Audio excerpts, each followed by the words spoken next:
back in the building. It's episode 421 of the Rise and Grind podcast. I'm Roderick. I'm Cari. Let's do this. How you feel? Good, man. So I ain't gonna lie, this week kind of been throwing me off just because Monday was a holiday. Right. So on Tuesday, I'll be honest, I thought it was Monday like 3 times in a day. I have a meeting every Tuesday and Thursday at work, right? Okay. So just kind of like a team meeting. But yeah, I wake up Thursday morning, starting my day. I'm sorry, Tuesday morning, starting my day. And the meeting is at 10:30 10:30 to 11. Tuesdays and Thursdays. So again, I'm looking at my calendar Tuesday morning and I'm like, why the hell is this meeting on a Monday? Why is the Tuesday meeting on a Monday? Ain't no Monday, my boy. Yeah, man. So, but the week been slow, well, I'll take that back. It ain't been slow. It's been moving fast just because Monday was a holiday and it's just been taking some adjusting, but not too much been going on for me. Just, hitting the gym, working. I slacked on the gym this week, man. Yeah? Yeah, and I actually don't feel good about it. I'm gonna let you keep going. Go ahead. The dumbbells at home have been getting a lot of work just because we didn't go over to the gym the way we're supposed to. I actually feel fucking horrible about it. Like, for real, I feel terrible about it because I'm on a mission right now. Like, real talk. Like, sorry, like I'll get into it. No, go ahead. Like my arms are a mission right now. The cup under the pecs are a mission right now. Okay.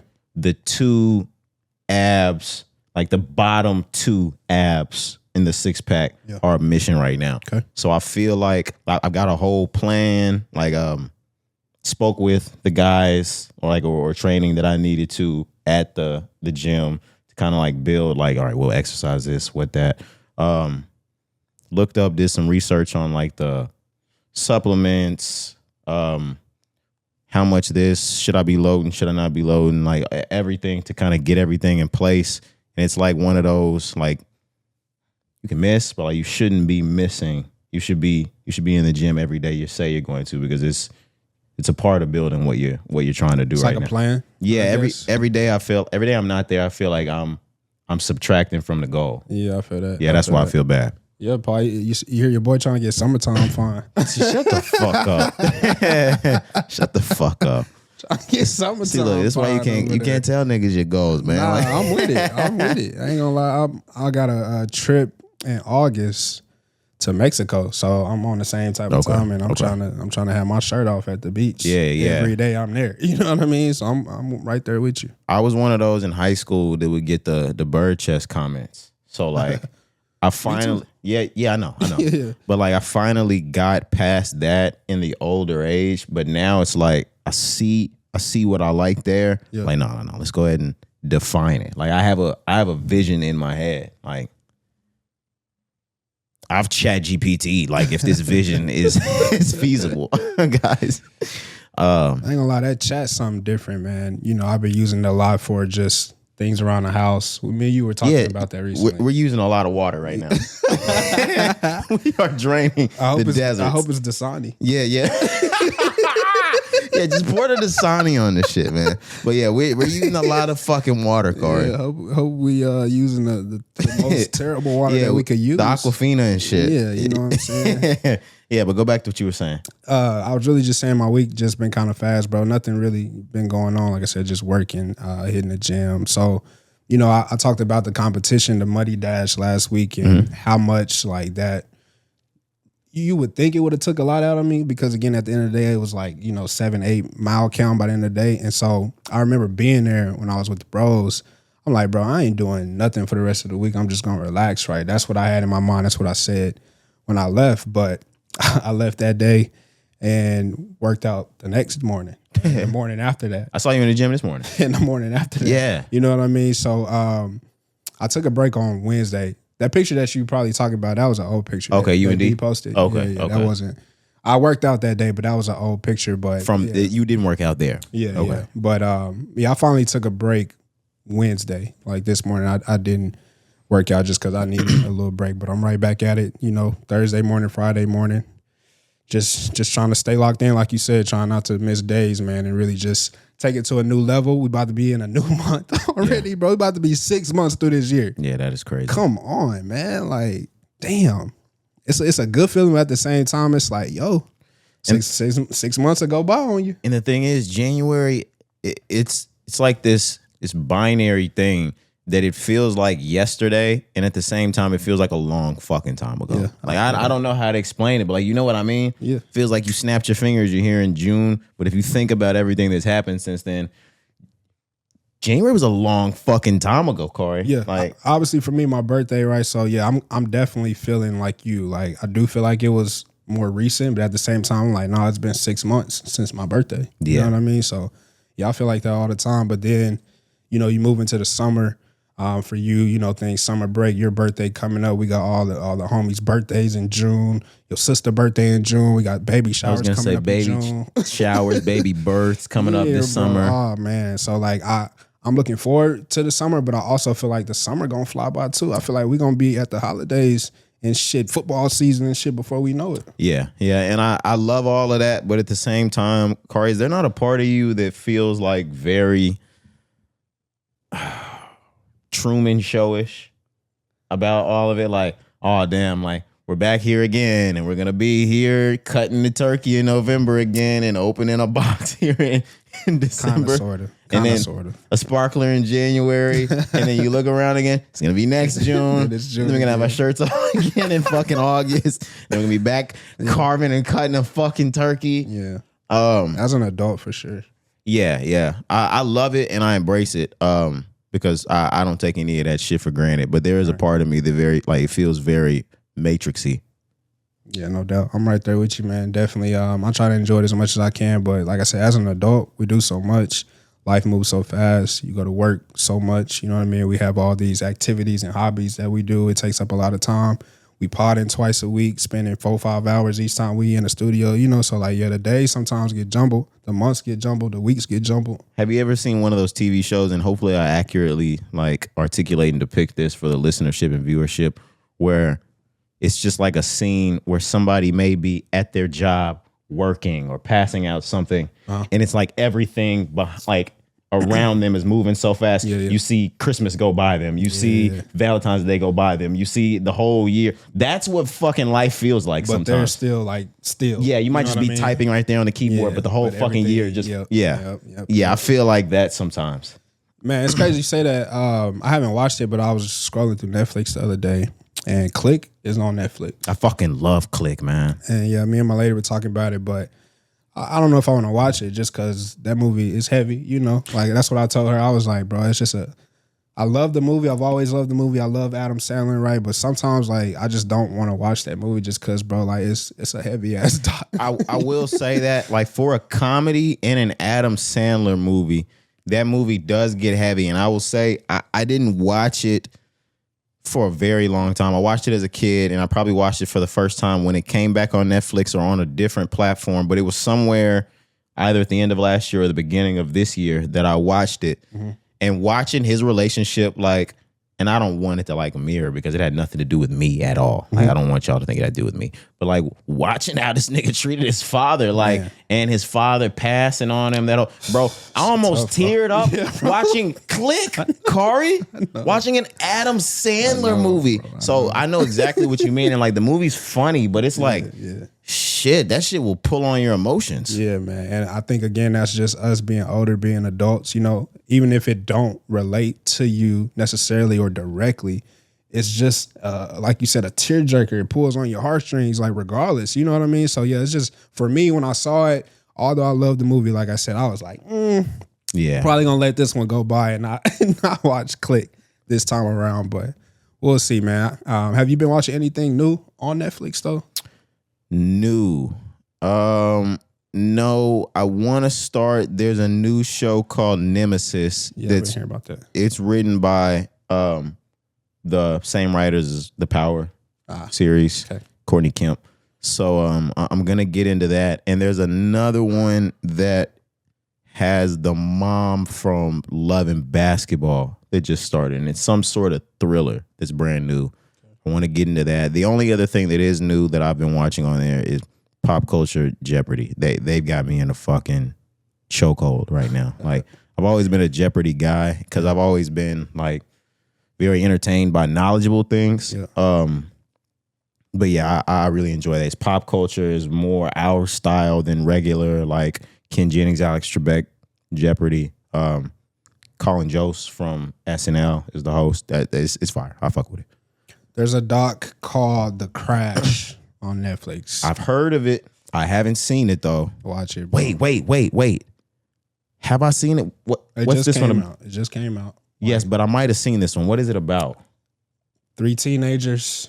Davion or whatever. Yeah, the white guy that had the mixed son.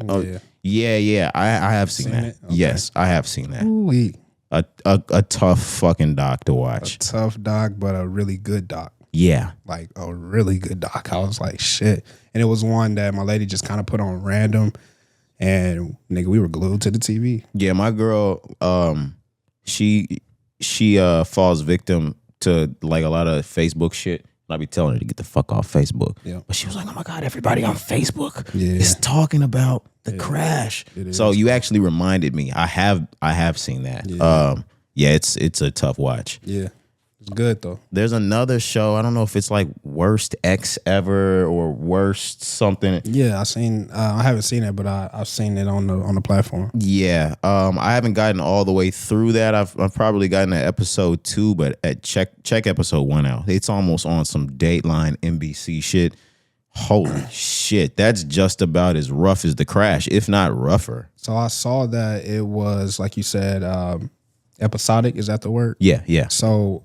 Is it all about the same story? No, different one every single episode. That's why I was kind of... Yeah, I don't want to watch 10 episodes of the same shit. That's why I was like, I saw that and I was like, I don't know about that. Different, it's like Dateline. Different one, every single one. Cool. But no, that Crash is fucking crazy. I don't want to spoil too much, but she's a fucking criminal. Like, I'm sorry. Guilty, bro. Yeah, there's nothing... 1000%. There's nothing in my head to me that you make... Like, they say you were on nothing. They got your toxicology. You had no alcohol, no like shrooms, like they said, and a little bit of weed. But you smoke weed all the time, so you know how to drive off the weed. Right.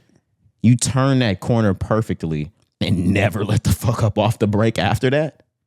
Like you didn't hit the brake when you hit it. You said we weren't gonna spoil it, but I'm spoiling it.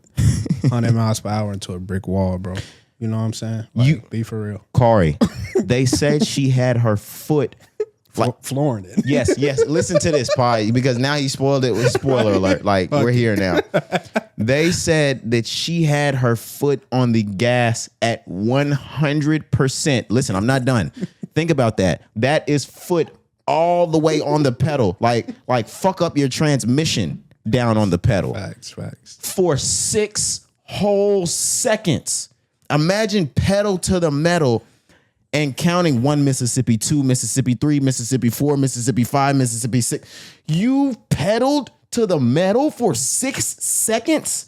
They said 6 seconds without any break. And the only reason why it was only 6 seconds is because she collided straight into that thing after 6 seconds. She never hit the brake. 100 miles per hour to a brick wall apart. Off nothing. You weren't on liquor. You weren't on psychedelics. Yeah. You weren't on uppers, downers. Yep. So I don't think we spoiling it, but that's enough, hopefully, to get you interested or intrigued to want to watch it. I think it's a really good doc, though. I just happened to be scrolling either Instagram or Twitter, and I saw a video that wasn't on there of the mom finding out about the son. Mm-hmm. Sheesh. And like at the hospital in the waiting room? No, like the mom of the boyfriend. Damn. Yeah, they had a video of when she was sitting on her porch, just relaxing, enjoying her day. Yeah, I don't want to see that. Yeah, man. Yeah, like. Yeah, and I do hear that obviously Netflix got this one, but there's like a doc on Tubi, and I think another platform has another doc of this same story. Okay. And I'm sure there's more information that's given here and there. Each platform does it their way, decides what they want to show, decides who they want to interview, decide what footage is credible, things like that. So it is a story. I'm not gonna lie, just because it's been the talk of the town, like you said, on all the platforms, where it's kind of made me want to do some more research and look more into it. But at the same time, I just kind of want to let that go, put it behind me. Same. I feel like I got enough from the Netflix doc to have like my opinion on it. But bro, the story is crazy. It's absolutely insane. And the thing about it is you could probably search and search and search and still not come to the conclusion. All right. Because only she know, bro. And she has, and even though they did get her and she's, you know, she has that deniability on her that I don't remember anything. Right. She could say that for the rest of her life if she wanted to, just based off of the crash. Yep. That's fucking crazy. Like just because of the crash, you never have to talk about it. She know. She know. And the thing is, even if she doesn't remember the crash, she remembers. She said she remembered turning on that street, which means she remembered everything she was about to do at that, up to that point. She knew what she was about to do. Yep. Nobody even lived where they were driving. All right, I'm sorry. Because they had friends. There was a part where friends were like tracking all like. Yeah. I'm sorry. Yeah. Yeah, I know, bro. Where we at? Good TV. I talked about my week or my last few days. Okay. How your last couple of days been? What you been up to? Had a good past few days. I can't lie. It's felt slow because I've been, you know, taking a step back. But at the same time, it's moved kind of fast. We're already here at Thursday. So Monday, Memorial Day, like I told you guys, on the grill, doing that, just a regular thing. I didn't go crazy, no brisket, ribs, nothing like that. Just some burgers, hot dogs, made some like chicken and beef skewers, some little prime rib sliders. Can't think of anything else that I really made. Hot dogs, links, that whole thing. But enjoyed that, relaxed, went back to work on Tuesday, but that was really just a day for, Tuesday was supposed to be the day all of the teachers left. So they technically had to show up for Tuesday. I don't know why, but I was getting everybody's computers and all that other shit back Tuesday. Wednesday, some teachers were required to show up for 2 hours, so I'm just still in there taking back. All I'm doing, staff members have this sheet. It's like a checkout sheet. You can leave for the summer when you've gotten these leaders and administrators or whatever to sign off on your sheet. Mm-hmm. And I've got 2. I don't know why one of them is on there. I think one of them is on there because I used to be assistant dean and now they just left that on there. One of them is like I have to check the backpack in each room that the teachers take out for like fire drills. It says all the kids are here, all the kids aren't here. We had too many kids. We're missing a kid. First aid kit, tape, all that shit. I don't know why I have to sign off on that shit. I don't know what that has to do with me, but it does. Yeah. The other one is like turning in all of your electronics, like your computer, charger, all that shit, unless you've been approved to keep it over the summer. But they can't leave until I sign off on that stuff. I don't have one of those papers. But they've been flooding the office just, here, take this. Because they all, as soon as they get it signed, the day doesn't have to be over. When it's signed, they can jet out and be back in August. Gotcha. So they've been rushing in that bitch trying to get me this stuff so they can get out of there. Of course. But other than that, I haven't had really any work to do. My inventory stuff, I know everything that I have to do to set myself up for like that next year. But all of that doesn't really start until June 1st. I scheduled that stuff myself. I'm the only one in the department. So inventory week, I scheduled all of that for next week. So this week, I left around 10:30 in the morning today. So because when the teachers, I told you they only had like 2 hours to do. Yeah. And then everybody left. So I mean, I left. Wow. Yeah. And I'll have Thursday. Friday will be light day. But yeah, the actual work to get out for the summer will start next week.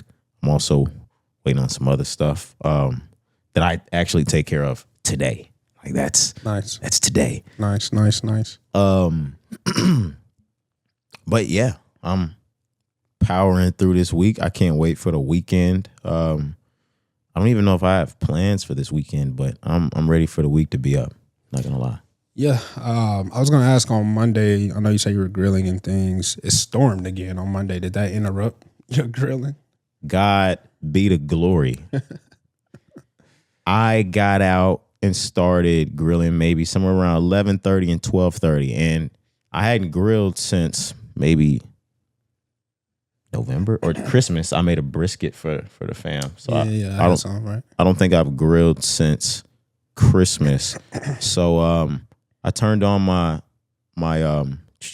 smoker, and the shit wasn't getting hot. And then when it started getting hot, it started getting really hot. And I started realizing it's fucking smoking. And not the way I wanted to smoke. So I'm like, damn, what the fuck is going on? I cleaned it. And then I realized there was a part under I hadn't cleaned, and I actually hadn't cleaned in a while. So the fire was catching to some of that, making an oil, burning all of that shit. So I had to get up under it, clean everything under the trays and whatnot. Get that gunk or whatever that was up out of there. Started it up right. By that point, it's like 1:30ish. And I got to cook all of the meat, no diddy. And the storm started probably 10 minutes after I came inside. Yeah. And the storm fucking came down. Boy. Sheesh. Did it. Like, I don't know if you guys heard it, but I heard a bit on the Monday pod. Yeah. Yeah, I heard it. I was going to say, I heard it on the Monday pod. I know y'all heard it. But yeah, it came down almost like Monday. Now, Monday was crazy hail, Monday pod, so that was Sunday. But it came down crazy on Memorial Day too. It was kind of like a repeat, almost the same time. Like you said, the hail wasn't as bad, but the rain was just as bad. But you're not working at that point. Right. So you get to maybe open a window and fucking lay in the bed and enjoy that shit. Right. Other times, it's like, man, I hope this doesn't fuck up our audio right now. Man, yeah, Sunday. And it's crazy. I didn't think of this while we were recording, which is probably good. But when I was playing it back, I was like, bro, I'm so glad the power didn't go out. Holy shit. Like, yeah, bro, I didn't think I didn't even think about that, Cari, bro, right? I know. There are certain things as grown men, like, I want you to know I'm going to handle like a grown man. Had the power gone out, I would have grabbed my belongings and walked out of the front door. I ain't gonna lie, I would act like a little bitch. Yeah, like Cari. I ain't gonna lie. I wouldn't have uttered a word. I would have given you a firm handshake. Yeah. And I'll tell you that I'd see you on what is today. Yeah, bro. Because there's no way. God be the glory, like you said, because if any time where it can happen, it was that day. Bro, absolutely. That shit, hearing it back, bro, that shit was thumping. And you guys should have heard during pre-production, right before we started, hail, crazy hail hitting the wall, bro, or hitting the window. Just crazy. Just tearing the house apart, bro. I was hoping it was done so I didn't have to drive back to the crib in that. Right. And luckily, it was good. But Monday, got to enjoy all of that while I'm looking to my right in the windows. Actually, the rain, the thunder's hitting it. It got so bad, like, go shut the window and get away from it. Nah, facts, bro, for real. It's thundering, lightning, and things, So, yeah. And it carried on into Tuesday and Wednesday, too. Yeah. Rest of the week, I think. Let me see. Let me check the weather. I'm enjoying, number one, us getting a real spring. We've actually there have been some days that have gotten up into the 90s, but this time last year, 2025 and 24, May 28th, is that what we're on today? Yep. We were already touching 100 last year and the year before. Mm-hmm. I'm not saying that we're going to have a cool summer, but us entering June and we haven't touched 100 in 60 days or some shit like that. Yeah, I'm okay with that. Yeah, for one, I'm enjoying the rain for the grass, right? For sure. I love that for me. But secondly, like you said, I'm grateful and I'm appreciating this because, I know what July and August can and probably will bring. September too. Like, know what I mean? September don't give us a break these years. Man, September used to give us a break. Hell yeah. Growing up. Hell yeah, bro. Look, I tell this story all the time. So September, more like October, when the fair in college football comes back around, I remember going to the fair as a child and always having a jacket or a sweater on. Always. Now late October it gets like that, but not bro. Usually we got to get to the last week of October now, Halloween, for it to get cool. Yeah, and then like even growing up when we used to run the neighborhood around Halloween, I remember when it used to be chilly and cold on Halloween. I remember too, because nigga be trying to be Michael Jackson or Spider-Man. Right, Your mama talking about put a jacket on. No, mama, this fucks up the whole thing. You don't get. Hey, mama, I want my mom to listen to this. You never understood. Like, Michael Jackson didn't come out on stage with no goddamn windbreaker on. It was a leather coat. Like, nigga got leather a glove. jacket. Hey, I got a glove. I got 2 gloves on. One of these bitches sparkling, the other black because it's cold outside. You got a cloth and a sparkle. I got a fucking mitten on the other hand. And the thing is, my mom's gonna fuck Halloween up because when I take it off, I'm arguing with my mama to the point where I'm almost getting my ass whooped because I don't look like Spider-Man.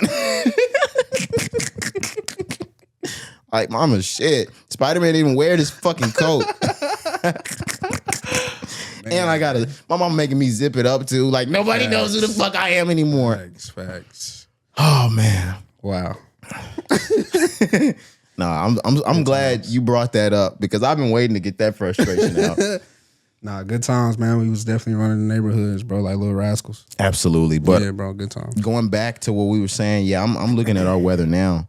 Even going into next Friday, which puts us through the first week of June, we still don't touch anything higher than 93. Yeah, and it's still saying rain. I love it. I fucking love it. I'm not mad at it, bro. I promise you I'm not. Yeah. I'm appreciating this. Absolutely. Like you said, having homes, this is good for the grass. Man. You don't got to go fertilize. I have to fertilize this year either way. Yeah. It's just one of those years for me. But Texas, the way the city and the state will do, you have watering hours. Like, man, give us the rain, man. Facts. Definitely appreciating it. Nigga can't rain my shit or I can't water my shit after 8 p.m. The thing is, bro, I get lazy at the house sometimes. I will fall asleep and wake up at 4 a.m. with the water still on. Boy. Yeah, you crazy. It's happened 2 or 3 times. Sheesh. Bill be high though. High as fuck. Yeah, Bill be high. Yeah. But yeah, just powering through work. Can't wait for the weekend. Sorry guys, long-winded. Nah, all good. But I don't think we had intro topics, so I think that really takes us straight into the pod. Are you ready to get to the business? Sure, let's do it. All right, man, before we jump into the pod, just a cool little segment really quick, man. We're doing a partnership this month with our friends and family over at Eclectic Records, showing off a vinyl of the week, man. Let's give it up for that. I'll go ahead and get us started out, man. So my vinyl of the week, Dom Kennedy. From the West Side with Love too, man. This was just pressed. First time this year. This album came out in 2011. One of my favorite artists. It's just a vibe for me, a summer vibe, kind of like a summer ramp up for me. Anytime I want to just get in that mode, prepare for the summer like we were just talking, man, I always press play on this album. So, yeah, man, it's one of my favorites, one of my favorite artists. And like I said, this vinyl just came out, was pressed for the first time. So this was an automatic cop for me, man. So, yeah, can't wait to press play on this one again. Yeah, I think that takes it to me. Yep. My vinyl of the week is going to be Swimming by Mac Miller. This is a 2018 release and probably one of my favorite projects by Mac Miller. So many hits on this one. Self-Care, Small Worlds, Jet Fuel, 2009, So It Goes. This is something that can really, you can put this on and it'll touch your emotions. If not in the lyrics, in the feeling you get knowing this is Mac Miller's last project to ever release. It's crazy. And he's, if not my favorite, one of my favorite artists of all time. This is just something you can put on the vinyl player and just chill in the house with. Yeah, man. So yeah, my vinyl of the week goes to Swimming by Mac Miller. Yep, man. And once again, partnership with Eclectic Records, man. Shout out to them if you're looking to get some vinyl records, man. We'll definitely have it tagged on the page for you. Absolutely. But yeah, man, before we move on, though, I have to just talk about Mac Miller. I love what you said about Mac. We had a little smooth little conversation in pre-production about Mac, but that album, right, I was looking at the vinyl, you named those songs, and man. Yeah. That's really all I have to say. Mac is one of those ones. It's like, bro. Yeah, he started off with a really party-ish discog. Yeah. And then intro with the album, like Blue Slide Park. Then you gotta watching movies with the sound off. How am I forgetting? I just talked about that album. Yeah, Divine Feminine. And then you get to Good AM. Then and it might have flip-flopped though. It might be Good AM, then Divine Feminine, and then you get Swimming. But a slew of mixtapes in between there and a literally illustrious career. Yeah. that was cut short. And what I was saying to you in the pod was, when you think Mac Miller, you think Pittsburgh, you think Rostrum Records, and you think of his intro coming by way of a cosign from Wiz Khalifa. And I had a conversation with myself that I ended up bringing to you, and we talked about it. And I sat there and I started debating in my head, is Mac Miller a better rapper and or artist than Wiz Khalifa? Because I know if we talk going big as an A-lister, you have to give that one to Wiz Khalifa. Wiz Khalifa is a bigger star and brand than Mac Miller ever even scratched the surface of. But when I think about an artist or a rapper and digging into the music, the bars, the lyrics, I wholeheartedly see Mac Miller as the superior artist and rapper. I think they were on the same level at some point, but that was back when Mac Miller was kind of a college rapper.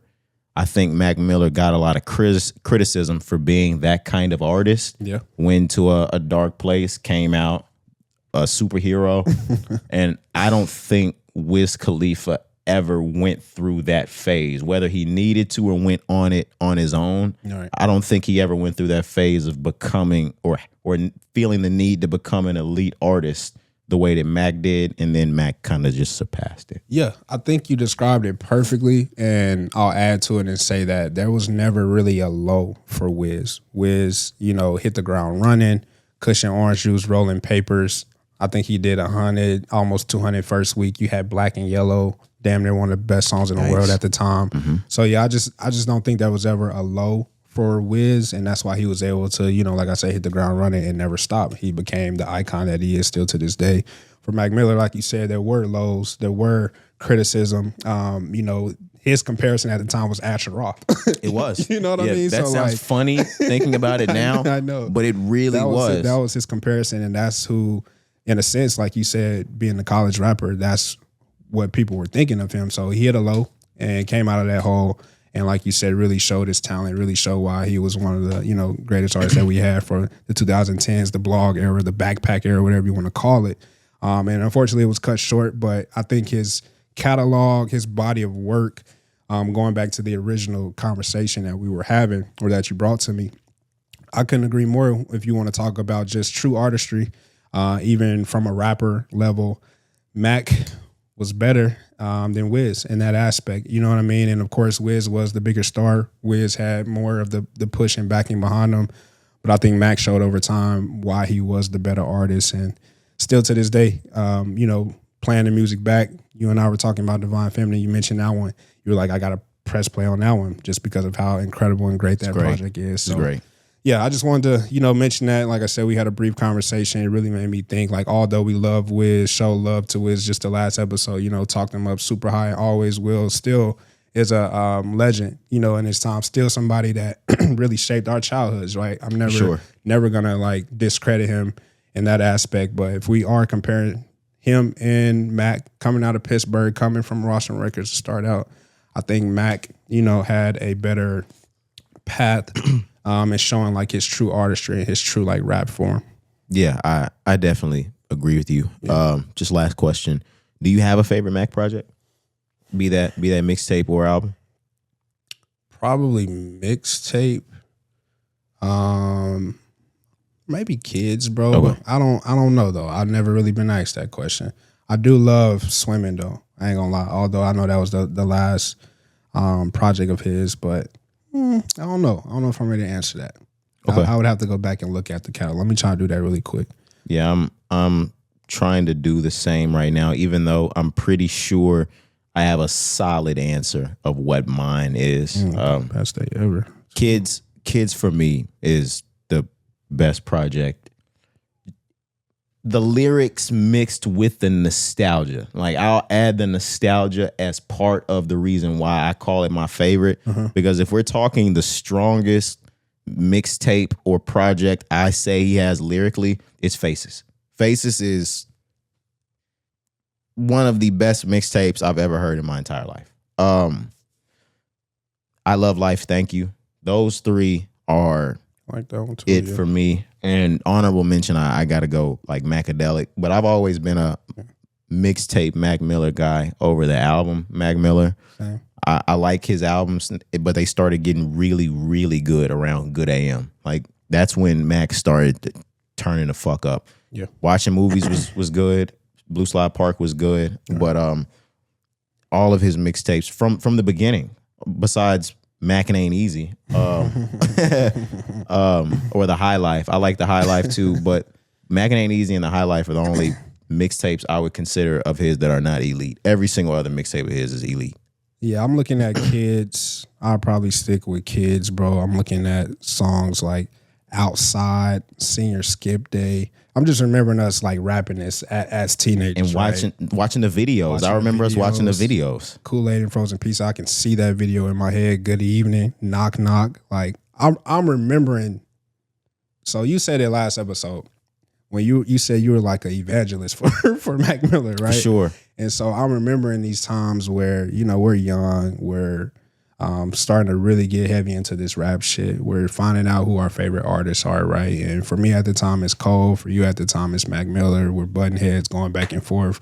My nigga's the best. Your nigga's the best. They dropping albums same day, all this shit, right? But like, I just remember when I was hearing Mac for the first time, like it wouldn't have been if it wasn't for you. I don't know if I would have like got him as early as I did, but playing Kids as a kid, you know what I'm saying, understanding who he was at that time, like you said already, I think it's more nostalgia than anything, but I also think like, bro, there was true talent from a nigga who really didn't have much at the time. You know what I mean? And I think another part that we held on to, and you kind of touched on that right there, him being young, us being young, right?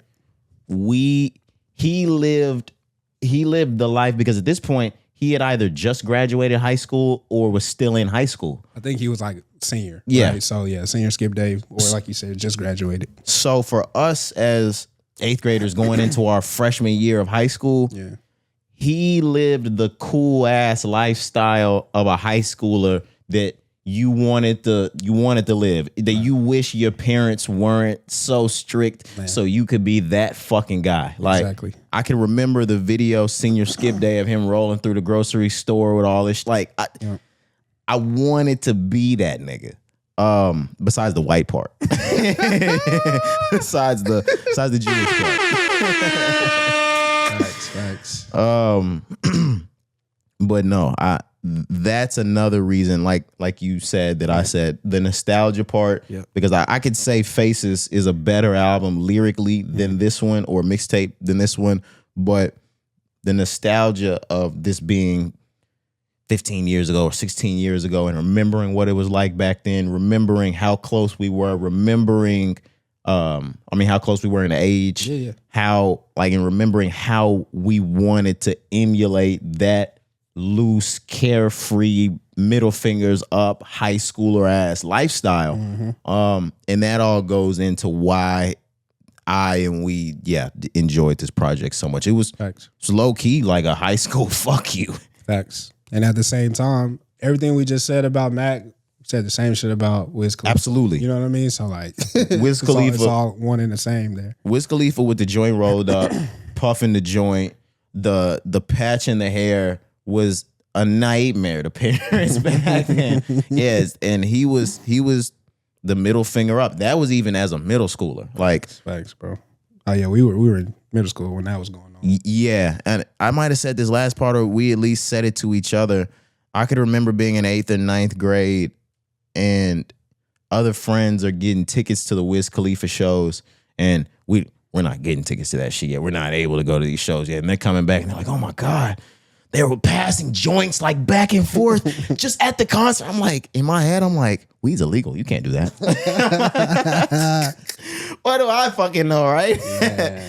I'm like, man, you can't do that at a concert. Yep. But that's the shit parents were afraid of, and the shit that made Wiz Khalifa like exactly what we're talking about, like that big high school, like, fuck you, I want to be that guy, edgy.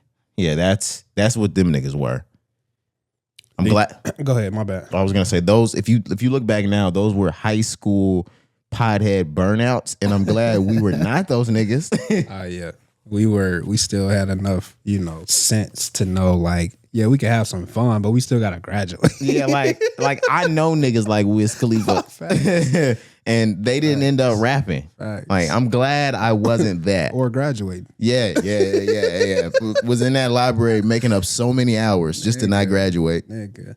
But no, I was just gonna ask you just a quick question. Do you remember the first concert that you went to, like as a teenager around this time? Like, do you have? Yeah, because I didn't go to many concerts until I started getting into older age. The first concert that I went to was when we went to go see Cole and Wale. Okay. I think it was Where Dreams May Come. Yeah, the Where Dreams May Come tour. We saw Center. Yup, Boss, Wale, J. Cole. That was the first time I realized how fucking tall this nigga Cole was. We were standing up there, and I was like, God damn, this nigga 7 feet? Like, why the fuck does this nigga look tall from Section 200?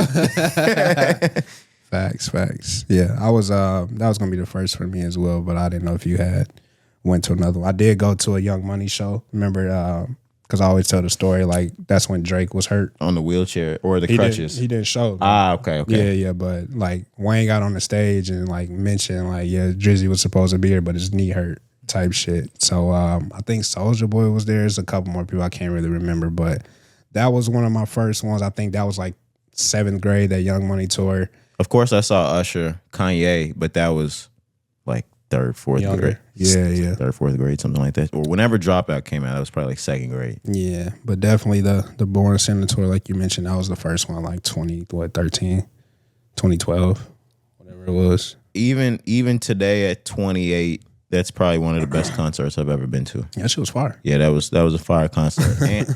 and for me, I mean, I still need Drake and Lil Wayne, but for like a us growing up in our time, especially during the blog era, crossing off Wale and J. Cole in one night's a big thing to do. In 2013. Yeah, in 2013. That means you crossed off prime Wale and prime Cole. Yeah. You saw Wale before the drop off. Yeah. Or at least before the mental drop off. Right. Yeah, I do still need to add Drake to that. I haven't seen Drake yet. Have you seen Drake yet? Yeah, bro. I went to the It's All a Blur. You did. Yeah. I still need to see Drake. I still need to see Wayne. Have you seen Wayne? Yeah, I just said the Young Money. You're right. Young Money show. Yeah. And I need to see Ye again. We're gonna talk those Tampa shows on Monday. Oh yeah. $1 in the queue. Because he's trying to see if the US will give him a fucking tour. Yeah. But we'll talk that on Monday. For sure. I don't want to spend too much time here. Let's go into the pod. Let's do it. What's up first? NPR, Cari. We're headed into June. Okay. And NPR decided that they're going to give us a Black History Music Month. Yeah. Or Black Music History Month, whichever way you want to say it. And they will be paying homage to BET with, I guess, different tiny desks each week or sporadically throughout the month. Yeah.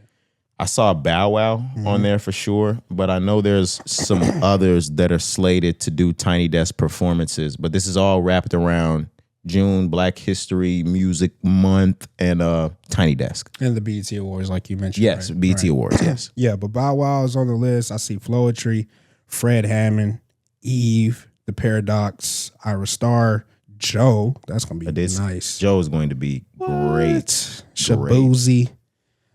Just to name a few. But yeah, I mean, obviously I'm looking forward to, like I said, Joe. Fred Hammond is somebody I've actually, as a child, me and my parents ran into him at Walmart. Okay. I was like, probably like 7. And you knew who he was when you ran into him? Yeah, okay. Of course. But I just remember that. But Bow Wow, of course, bro. Like, that shit gonna be live. That's the one I'm looking forward to. What? Number 1? Like, I can't wait to watch that. I am looking forward to Bow Wow Tiny Desk. Come on. We've said it before on the pod, I know, but we got to stay here and say it again. Nigga, I wanted to be Bow Wow. I wanted to be him. What? I'm going to make a comparison, and I don't want you guys to think the comparison is equal.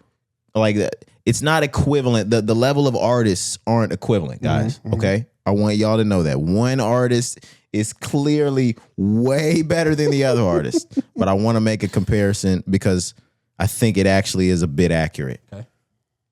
we treated Bow Wow like Michael Jackson as a kid. Okay, yeah. Like down to wanting to emulate every move, optic, hairstyle, clothing, shoes, voice, rap, everything, ball, like, like that's what I mean. Like the artist, of course, Michael is clearly way, way, way better of an artist than Bow Wow, but we treated Bow Wow with the Michael Jackson treatment as a child. Yeah, we filled up his stadiums. We bought his posters. Bro, I was about to say I had Bow Wow posters. Yeah, probably from maybe all the way up until I was like 6, maybe 5, 6 years old. Yeah, you probably 7 or 8 for me. Yeah, like I had them shits like Mike posters. You know what I mean? I had all the Bow Wow CDs. Let's age ourselves real quick, and I'm going to say this wholeheartedly, the truth. Believe me, guys. I played Bow Wow albums until they skipped and made my parents take me to the store to buy the Bow Wow albums again. Like, like we was not playing about this Bow Wow growing up. Yeah, bro. And I can remember having younger Bow Wow records, and when Warning came out or shit like that, Jordan, my oldest sister, had them. I'm taking these from my oldest sister. Like, where's my Bow Wow? I got the Bow Wow CDs. All right, get the fuck on. All right. You can't have it. I had Bow Wow on cassette, bro. Really? Yeah, bro. Shit, that's bounce with me time. Yeah, I got a pause. Nah, facts, but I meant like era, bounce with me era. Right. I said that's bounce with me time. Guys. But no, I have like a home video where I'm playing like his cassette and rapping it. So yeah, that's fucking crazy. Yeah, bro. So all this shit is factual, man. Like I'm not making this up, and I know you're not either. Like everybody wanted to be Bow Wow. We've told the story as well about like he the reason why I cut my hair as a child. This nigga came on 106 Park. I'll never forget this shit, bro. Like God, you know what I'm saying? Strike me down if I'm lying. Nigga, like growing my hair out because Bow Wow was growing his hair out, blah, blah, whatever. I remember being in my living room at the time watching 106 in Park. Bow Wow came on 106 in Park and had his haircut. I immediately asked for my haircut. I put this on my, like, I can call my parents right now and they will tell that same story, bro. Cause that nigga had a fade. I said, it's time to get this shit off my head, y'all. No, like real cut my hair. Real shit, guys. Like I was going to say this before Cari even started, and I didn't know he was heading there. Not that specifically, but when Bow Wow had the braids, we're growing the braids out. Like we're getting the braids. I got my grandma in here plaiting my shit back. Like even when he was in between the braids, I swear to God, you might have seen a Bow Wow music video where he pulled the braids out. They just crimpy. Mm-hmm. Take these braids out, right? Take these fucking braids out right now. You go to the movies, you saw him in Roll Bounce. Oh, we doing froze now. Nah, bro. Got a fro, nigga. Like, like every single step. Yep. There was a point, bro. I saw this nigga had a ponytail. Bro, get the hot comb for this shit. Get the hot comb. We finna fuck summer up. Put that shit on the stove. Yeah, like nigga, I need a ponytail this summer. Are you fucking crazy? Lil Fizz my shit. Lil Fizz this shit right now. That's crazy. Wow. No, but we was willing to go through every era, just like a Michael Jackson fan that was willing to go from the afro to the huge afro to the Jerry curl. Yep. It probably stopped there if you were African American. Probably. We wasn't going past that bad era. Nah. But we wasn't getting dangerous. Nah. Because that nigga was getting dangerous. He got real dangerous. He sucked kids' dicks. Yeah. I'm sorry. Shout out Sony. They finna have that shit. What is it called? The Verdict that's about to drop like next month on Netflix. Yeah, they're. I don't like that though. You know why they doing it? They're coming out all in bad time. Mike getting love. Right. They coming out trying to smear that. Everything I say here is pure jokes. Yeah, like they coming out just trying to smear Mike because he's getting love on his name. Yep. Bro, fuck all that. Yep. Fuck all that. You saw that shit I sent about what? The shit Mike said about Sony before he died? Yeah, I didn't watch it, but I saw it. Yeah, it was just, some of them fucking quotes are crazy. Like, yeah. Oh, it wasn't a video, just a post? It's a post, and as you slide through them, they're quotes that like Michael Jackson said these things, not like all at once, but like these are things that came out of his mouth during his Michael versus Sony era. And one of them specifically that fucks my head up because we've already said this before, but having it come from somebody like a Michael Jackson just fucks with me. He said, like, specifically, the government has altered the frequency of the sounds of music to control your mind. And that's some shit we've always, like, that rumor's been around, but it's not something that you could just confirm, and it's still not something you can confirm, but you can, in my eyes, if Michael Jackson said it. if Michael Jackson's telling you that they've altered the frequencies of the music to control your mind, I'm gonna go ahead and believe Michael. Yeah. Sorry. Yeah, but you're tough. Shout out, Mike. Yep. But I am still gonna watch it. No, of course, whenever it comes next month. But back to the Tiny Desk, we spent a lot of time on Bow Wow. Some other names, like I mentioned, Joe, Fred Hammond, excited to see those. We just intro with Eve as well. Eve is going to tear that fucking Tiny Desk apart. Yeah. It'll be amazing to see. The track we just played as the intro, I can't wait to hear that one. Love is Blind. I can't fucking, that's my favorite Eve song. Eve, y'all. I can't wait to hear Tiny Desk Love is Blind just because bro. That's pretty much an all acoustic song. They don't have that guitar in the back. That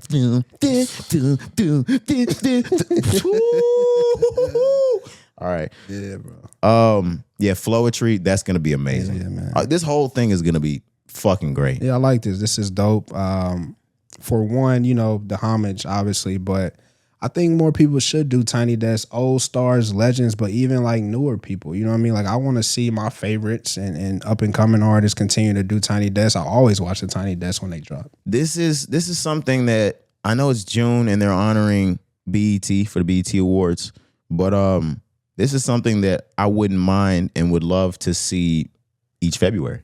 Keep it 100. Black History Month, that'd be dope. Bro, go fucking crazy. Like, if they were to do this every year, just imagine the Februaries. We'd be starving for February to come up so we could hear fucking Tiny Desk. Facts, bro.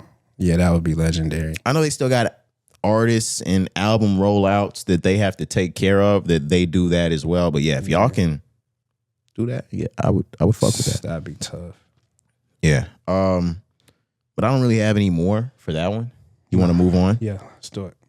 All right, Cari, this was announced earlier this week, more than a decade after Vibe stopped producing physical copies and became an online service only. The brand is relaunching their print magazines. Wow. The first one is set to be released next week. I believe June 2nd is the release date. This is already started to take the media or the hip-hop media space by storm. Yep. It's got people wondering, you know, who's up the sleeve, Vibe's coming back, who's gonna be on the cover, who's gonna grace the first cover. There's a lot of talks. How do you feel, Cari? This shit was so exciting for me, bro. As somebody who's, you know, been talking how much physical media is important all year, not just for, you know, hip hop and Black history, just period. But once again, just continuing with the last topic, just paying homage to something that was super important for us at the time. So just to paint a picture, if you're not familiar with Vibe, right, just think of the 90s, late 90s. And of course, you got big magazines like Rolling Stone, right? Always going to have the biggest artists, always going to be able to tell you, you know, what's hot, what's popping. But Vibe was strictly for us. Yep. Vibe was strictly for the Black folks. And it put you on game not only for who was hot, who was dropping music, but it put you on game for the culture movements. It put you on game for fashion. It put you on game for just shit that was going on, you know, in people's everyday life. So that's why I think it's super important. One, for, again, you know, my love for physical media, just knowing that you can't tweet and delete things, right? When it's printed, nigga, it's there forever. I like that. I like that yeah, as well. But all in all, bro, like I just love seeing things like this come back. They're still under Rolling Stone. I think that's kind of like who bought them out when they decided to, you know, go online only about 10 years ago or whatever. But this was super exciting for me, bro. Like I said. And wait, who did you say on that? Rolling Stone, I think. Okay. Well, they must have bought it. You know, that used to be Quincy Jones. I know Quincy started it, but I know. I'm saying like when it was bought out. I know. Yeah, I know. I just I don't know when they got it. I think it was recent. Okay. Yeah. But no, obviously when they first started, that's all Quincy Jones. Yeah, we know that. That's why it was so important. You know what I mean? And that's why people were easily attached and gravitated to it. But I mean, yeah, just looking forward to kind of what you said, like who's gonna grace the covers.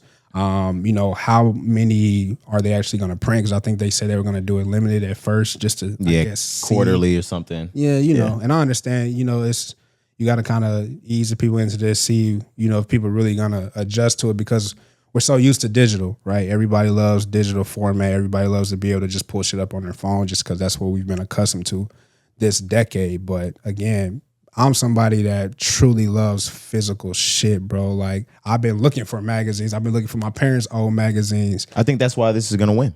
And I hope it because does. it not only is it going to be a magazine with info inside of it, everything that you just talked about that used to be in it is going to be inside of this. But I think the same way we've got magazines over here strictly as decor, that it's good decor for maybe your apartment or your home, or your desk or your office or something like that. And I think that's also where it's gonna win.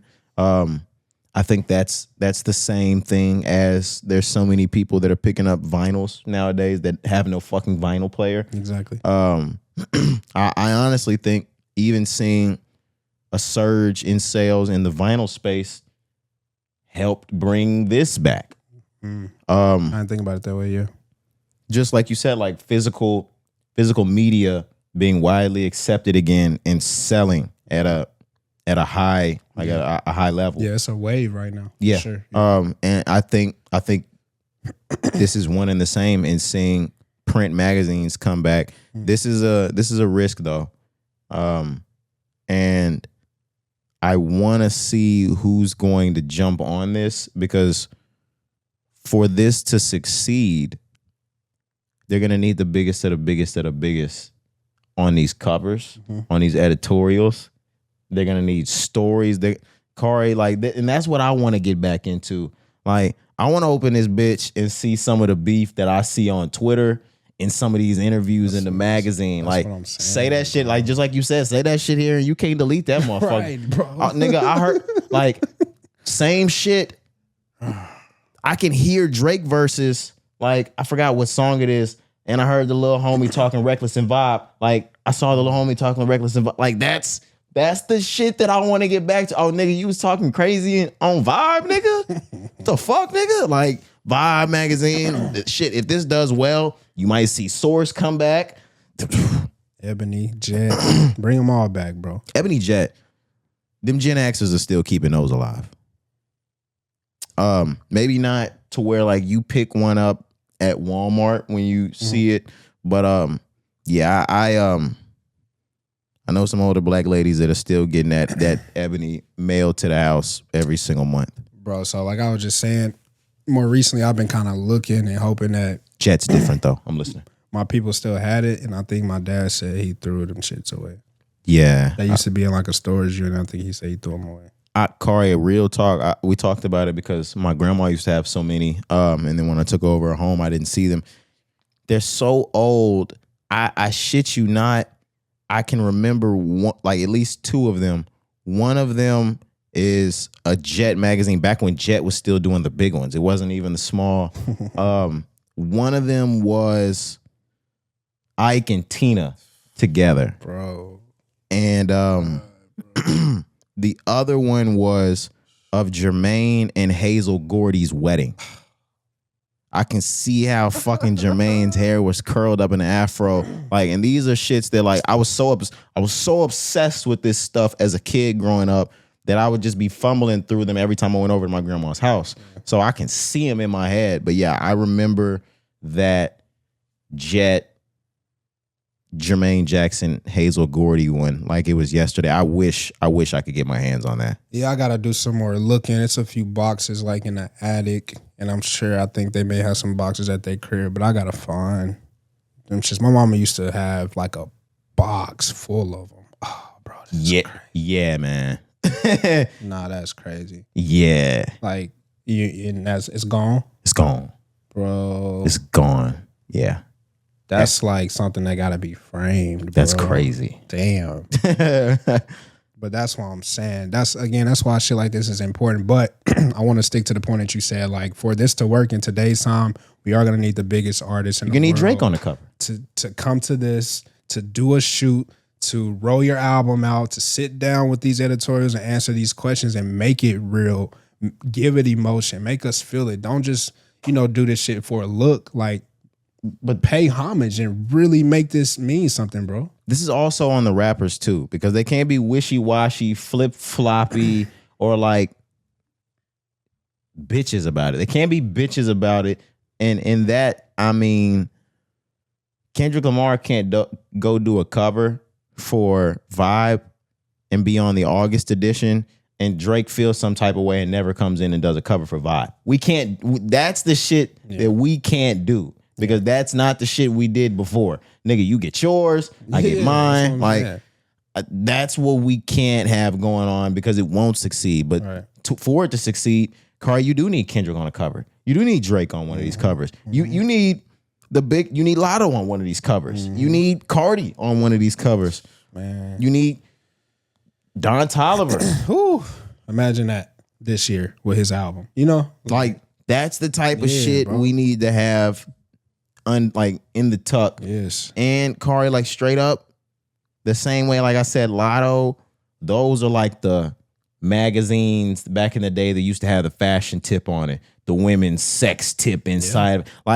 That's what needs to be tapped into on here. Exactly. I'm finna open up a fucking old school magazine when I get back to the crib. I'm trying to tell you, bro. And I got a collection. Yeah, I know. Now it's funny because Pop still got some of them for sure. Playboys? Yeah, I've seen those. Yeah, I got. But I need the vibe and the source. That's what I was talking about, guys. And God bless my Uncle Larry. God bless my Uncle Larry. My Uncle Larry has every Playboy magazine from probably 1979 to 2006. Yeah. And have you seen that tub of them? Yeah, I've seen them. It's probably 300 of them in there. Man, I've of course there's too many to just go through, but shout at him. Either that shit was just on subscription or you were not getting pussy. And I love you, Unc. I think it was just on subscription. You gotta think and it's not to defend anybody, but bro, the 70s, the 80s, the 90s, it was different time. You know what I'm saying? These older men. You was getting pussy back then. That's just how they did it. You know what I'm saying? These niggas just had these magazines. You know what I mean? I think of I would have had them if I was back then. That's what I'm saying. But I think of the intro on Next Friday. Q, when he rolling up. I believe he rolling up. That on a black tail. Yeah, I believe it's, that's just what they was doing. Oh, man. What was it? Oh, King magazine. Oh, yeah. Okay, I said Blacktail because Blacktail is one of them too. Right, I think it was King. But that's just what it was back then. But again, that's why I'm saying, bro, shit like this. Shout out Pops, I found the Blacktails. Physical shit is just important, bro. Not only for the history, like I said before, being able to just, have shit that's real and can't be deleted. They can't ever tell you that's not what the shit said because it's in print. That's the point. What I mean? But Cari, let's stop right there. That's the point. I know that's why they're trying to get rid of it, but I love that we're bringing it back. Okay, yeah, I was going to say the whole point of us not having physical media is so 30 years from now, 50 or 100 scholars and scientists and philosophers can tell us that shit never happened. Yeah. All this UAP and UFO, all the Epstein files and all that shit, they're going to be able to tell us that shit never happened. Yep. Cari, we gonna be getting our senior cup of coffee from McDonald's or some shit, and they gonna be telling our grandkids in the school the shit we learned never happened. Yeah, and they gonna call us crazy for continuing to spew that shit out at our old age too. Yo, Grandpa just crazy as hell. Grandpa don't know what he was talking about. He said there was some global pandemic in 2020. I don't know what the hell he talking about. He said there was a black president. Oh shit. Nah, see that I got newspapers. I got news. That's facts. And shout out my parents. My parents knew the digital age was on the rise, and my parents did a really good job of, hey, we got a black president. This is big. That's big. Even when Barack won his second presidency, my parents went through the store early that next morning and grabbed newspapers for themselves and every single one of the kids in the house. Yep. And to this day, I know you probably saw them because I took them to college with me. But like under my bed, I've got a whole like, I forgot what it's called, like a tub full of memorable shit. And I got both of Barack Obama's first day wins newspapers. Yeah, mint condition. Yeah. No, my people got the newspaper for sure. I haven't seen it, but I do remember. And another one, this is just on a whole different like tip, but the newspaper and the Sports Illustrated magazine when the Mavericks won the championship. Oh, I don't have that one. I got that in plastic. That's nice. You know what I mean? But Vibe magazine, they were the first one to put Barack Obama on the magazine as well when he won. I didn't know that. Yeah, I just read that. Yep. In 2007, Vibe became the first publication to put Barack Obama on its cover, recognizing a culture shift before much of the mainstream did.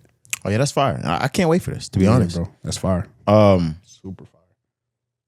Yeah, that last thing about Barack, that's another one I can see like photographic memory. That first one, because he beat the shit out of John McCain. Like, and I'm talking shit, but at the same time, I'm just being truthful. A landslide.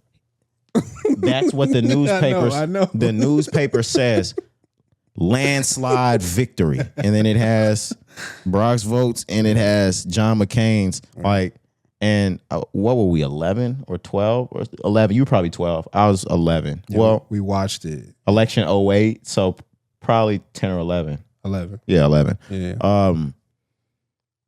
I can remember like that shit was like a flex to me. That's why I remember it so much. Yeah.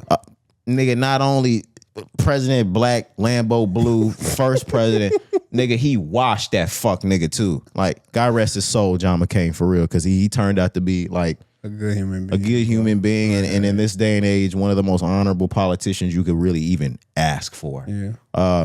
But back then in 08, nigga, man, wash that nigga, man. Facts. Landslide. Fuck that nigga. That's how we felt. Yep. And like I said, in school, they allowed us to vote and shit like that. But nigga, it stopped. You remember there was no class today. We watched the inauguration, like everything. I remember going to the computer lab and casting I voted the shit out of fucking Barack. Pressed that motherfucking button so hard. Like real talk.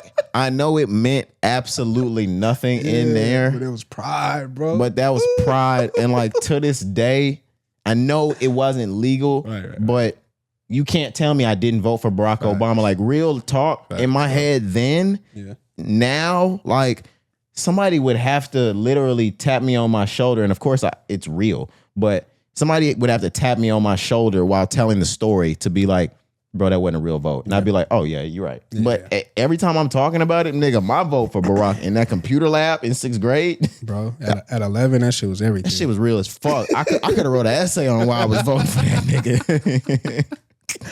Yeah, bro, that's crazy. Oh man, good times, man, good times.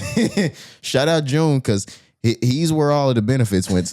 y'all who got all of the Barack Obama benefit, he didn't do a goddamn thing for us, but he threw down some executive orders that would make June fun as fuck, I guess. Bro, crazy. Oh man, shout out June though. Yeah. Oh man. This was about vibe. Let's move on. I know, bro. Oh man. Wow.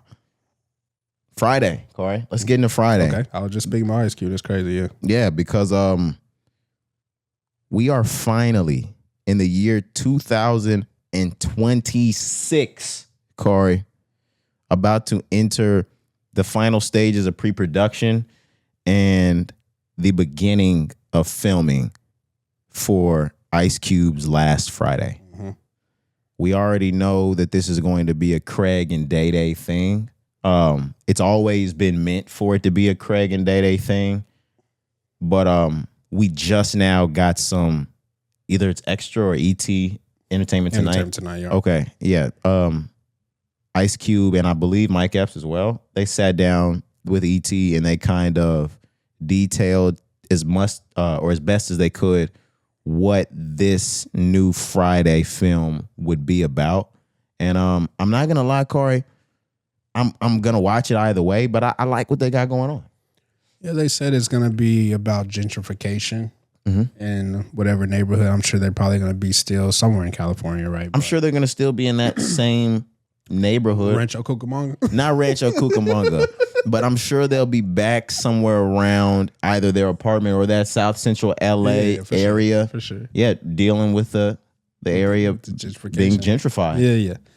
Yeah, the concept seems cool. We'll see who's able to play who. I know you mentioned you saw something about Chris Tucker maybe making a comeback, but you don't got Pops. You don't have Debo. There's so many people, that we necessarily don't have anymore in this Friday series where, it's going to be hard to give me at least that feeling, that Friday nostalgia feeling. But I'm not mad at this. I have said before, like, we don't need it. I still feel that way.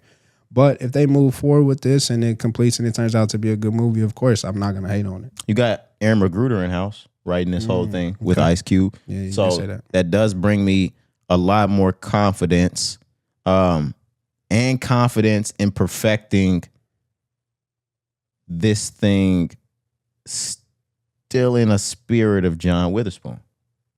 I think Regina King is an easy go for this movie. I mean, I don't know where she fits in, but you do have to compensate for John Witherspoon not being in this movie, for Debo not being in this movie, for Ezel not being in this movie.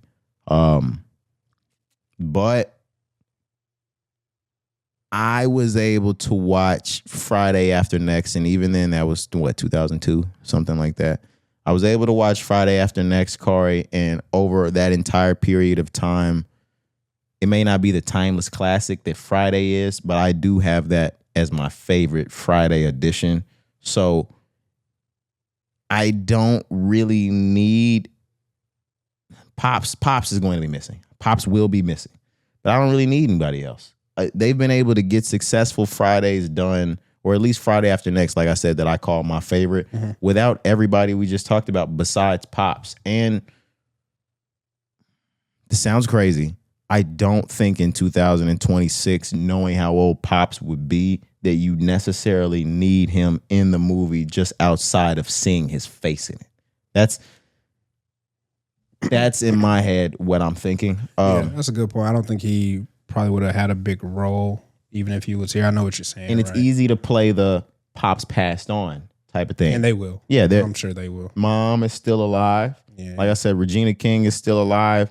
And they are, from what I saw from some reputable resources, in the talks of bringing in Chris Tucker. Of course, that's all up to Chris Tucker. They would love to have Chris Tucker on. But I think you get one of the most exciting Fridays you've ever had watching Day Day and Smokey Meat. Yeah, we'll see, man. Well, why is this nigga not intrigued? All right, this is the other thing that I'll say. You bring in New Line Cinema, you got me. This shit finna be like the new Coming to America. I knew you were gonna say that. Don't say that, Cari. Don't say.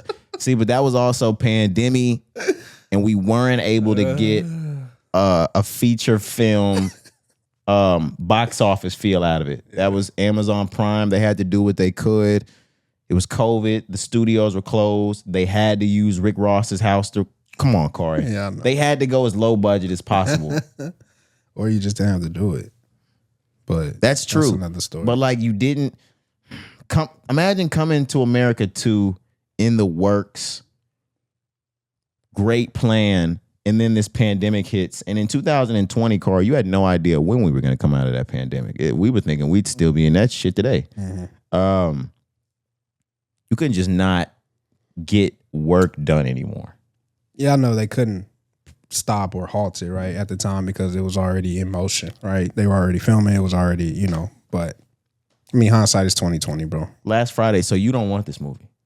You don't remember me saying this like years I can ago? remember you saying it years ago, but like, that's all when this shit be an idea. Like, this shit is actually coming to fruition and you still on some like, yeah, fuck it.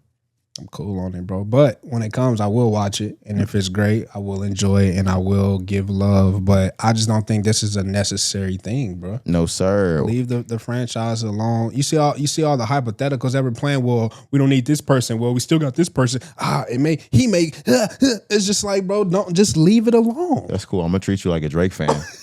I'm gonna treat you like a Drake fan. And when that shit drop, Stay on this side.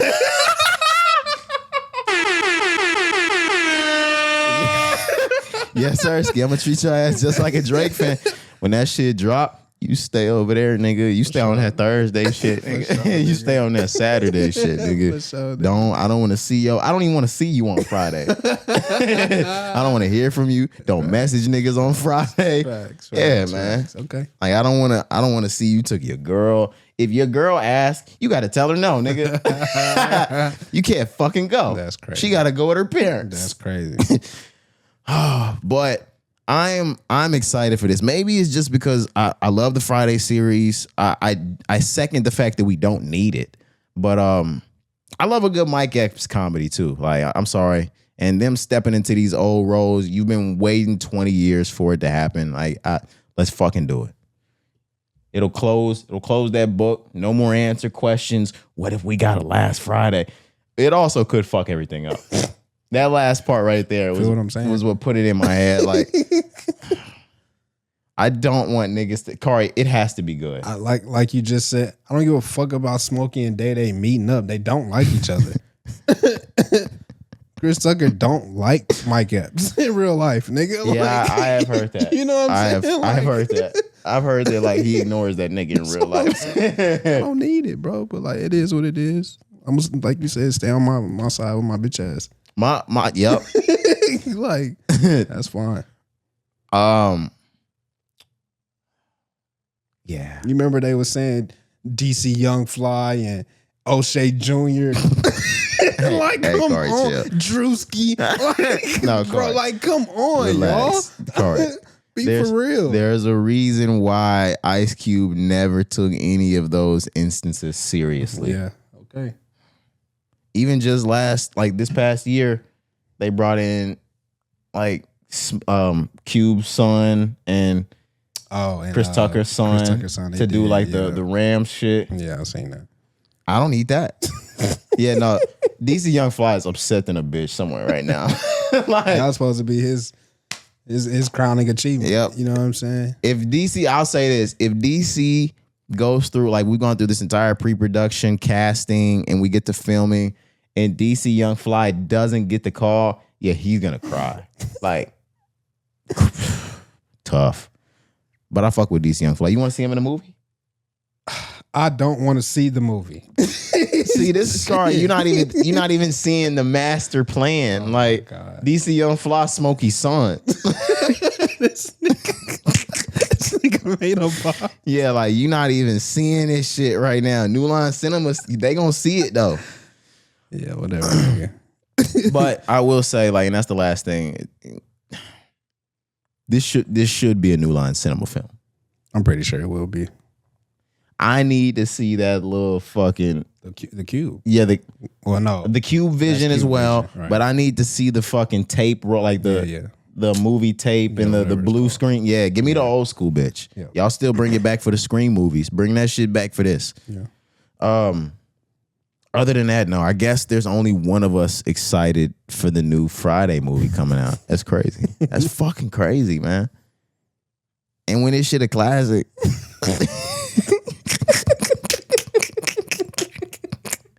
I'm just hyping shit. All right, I know it's not going to be a classic, guys. But imagine. Just imagine Last Friday's a classic, guys. When it's a classic, stay on my side, huh? Yeah, when that, hey. Nah, Cari, don't let that shit be a classic. Stay the fuck over there.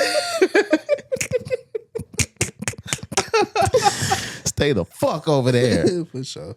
All right. I doubt the classic, but let's move on. Yeah.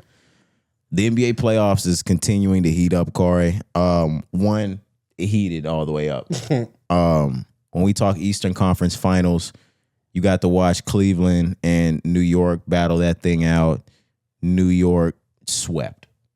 New York fucking swept. And I can't remember, was your wager on OKC or was it on Cleveland, New York? The bet that I had with D, it was on the West. Okay, I was just making sure because he had a bet for you on a sweep. I was like, ooh, shit. Yeah. I was like, holy fuck. Nah, he paid me our game too. Yeah, that's what I forgot. Yeah. Right, yeah. That shit was immediately bursted. But crazy Eastern Conference Finals ending in a sweep, sending New York and the Knicks to the NBA Finals for the first time since 1999. That's 26 years, Corey. Man, bro. Super exciting for them. Like I said before in the last episode, they have really shown and are continuing to show and prove that they are a better team than most people probably thought they were, myself specifically. But they put a whooping, a beating on Cleveland, swept them 4-0. And now they're getting to rest, as we see what happens here with the Western Conference Finals. But for New York, for the city, for the team, for the coach, like everything about it, I have no bad things to say about New York, right? You can't. No, you can't. Like, bro, they're balling. The continuity of the team is just great. Brunson's playing out of his mind. Mike Brown, once again, right? First year coach. They were coming from his head like 5 games into the season, bro. And now he's taking his team to the NBA Finals for the first time in 26, 27 years, like you mentioned.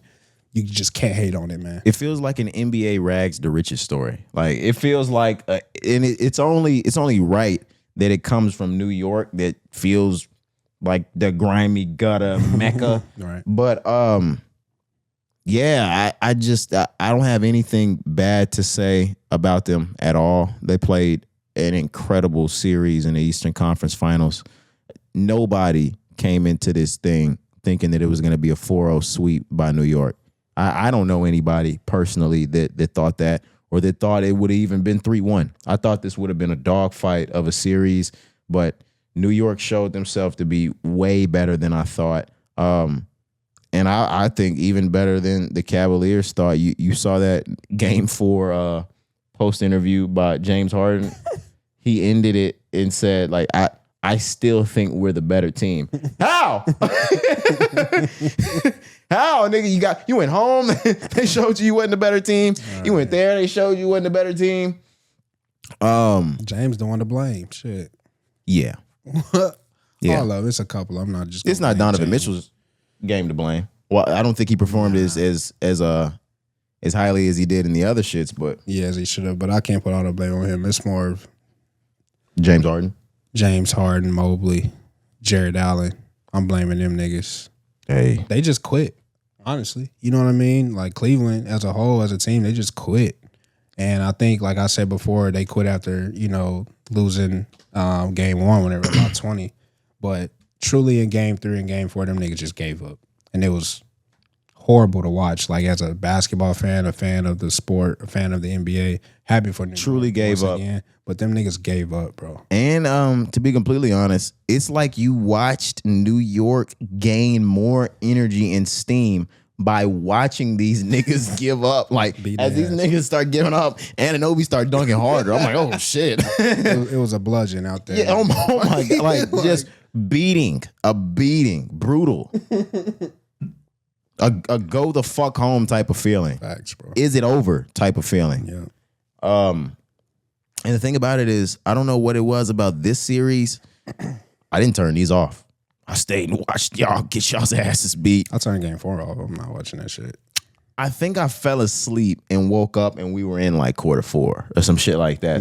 They were about 30. Yeah, so I'll say that I get to say I didn't turn it off, but I wasn't watching. Right. But yeah, the rest of these games, I stayed around and watched y'all get obliterated. And that's why I can sit here and say, like, not like other series or other NBAs in the past that I might not have seen. No, y'all got the fuck beat out of y'all. Terrible, bro. 4 games straight. Terrible. Really bad. On that Western Conference side, though, it's still a fight. And OKC, they took the time to make San Antonio look shitty at home last game. And I mean, they put a fucking beating on San Antonio at home last game. Yep. 3-2 now. Going back to San Antonio for game 6. San Antonio, 5. They're winning the fuck out of this game. What's this? Game 6? I'm sorry. 6, yeah. Yeah, game 6. Yeah, San Antonio, they winning this game and sending it 7. I know that's hard to say just based off of last game, but I don't think they go in like that. I agree. I truly expect them to understand the moment. Although they're young, they've been making a shit ton of mistakes, but I understand them being at home. understanding the moment and coming with the energy from the tip off. I think that's something that they didn't do in the last game in Oklahoma City, and the Thunder did, and that's kind of why, like, although it was close at times, I knew pretty much that entire game that the Spurs were unlikely to come back and win this game just because they didn't have the energy. And I'll be honest, bro, love Wemby to death, but he need a few more years. Like, he don't got the stamina yet. No. He be gassed, bro. I know they asking a lot of him. I know, like, he the star, but, like, Wemby maybe need another year or two if they don't win this series. I was going to say also, and I could be wrong because we're only at game 6. It's 3-2. I don't think that's the squad around Wemby that wins him a championship. Really? Okay.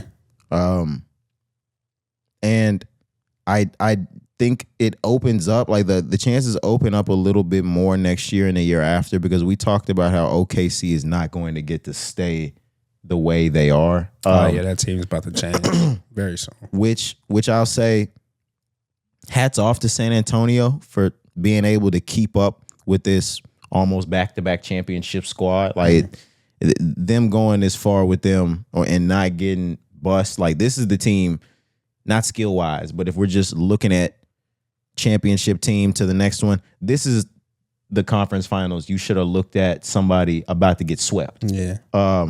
And they holding their own, to be completely honest. I just, no, I don't. Wemby's doing a lot. Yeah. Wemby is doing 80% of the team's productivity over there. And he still has work to do himself, like you said. Right. No, he needs some help around him to win a championship. Yeah, I agree with you there. A very young team, a lot of guards, right? They don't go beat New York. You don't think the Spurs beat New York? No. Yeah, I feel you. But yeah, bro, I mean, it's still been a great series. I will say, after game 1, I thought this was going to be an all-timer. And it's been great, don't get me wrong, but, like, it ain't been an all-timer. Yeah. Like, the series hasn't been an all-timer. After we watched, what was it, OT or double OT first game? Yeah. I thought this was going to be one of them ones. Ooh. Now, Cari, the thing is, this still has the potential to go 7. So it's still, and if we're talking early. If tomorrow is one of them ones, like down to the wire, and San Antonio still pull it off, and then they go 7, and then we go 7, and they go to the wire 7. Right. Cari, all we need is if we got an OT out of game 7, it's an all timer. If you get OKC Spurs and an OT out of game 7, it's an all timer no matter what the fuck happens. Winner takes all situation, bro. That reminds me of some of those Spurs Heat situations back in the day. Like, and that was finals. But like, that's all timers shit. Hell yeah. No, we get the all timer shit if it goes 7. And we have a moment like that, like you said, those teams have the skill, like, to make this any kind of game. Yeah, and then like you said, I do think the Spurs win this next game tonight, actually, and then on the weekend we go to Oklahoma for game 7 and winner take all. What I will say though, and I've actually kind of flip-flopped how I felt just based off watching this series. I wanted the Spurs because, the Spurs to pull this out and finally go back to the NBA Finals. But all in all, bro, OKC deserved that shit. I'm sorry. I feel like, man, dog, yeah, they deserve it. Sorry. And I think they're the better matchup for New York, to be completely honest. They might beat the shit out of New York. The Thunder? Yeah. I don't know, bro. You don't think so? Not beat the shit. Nah. I think they still favorite. For sure. I would still pick the Thunder to win over the Knicks. Don't get me wrong, but I don't know, bro. It's something about that Knicks team. Like I said, like they ain't no hoes, and they're not gonna go down, without a fight. So I like that New York Knicks team. Yeah, like I do. You know what I'm saying? Like the team, like everybody, like the continuity. Like I said earlier, like they really got a nice squad that all play for each other. All know each other, like, spots and where they want the ball, know where to be, the rotations, like everything. Like they just all on the same page. So I give them their credit for that. And that's why I think like whoever they end up playing won't just, beat the shit out of them. I think they're going to compete and make it a game. And you got to think this team ain't lost in a month, bro. So, like, they hella confident no matter what, no matter who they play. So, yeah, I mean, I still think whoever comes out of the West is favored.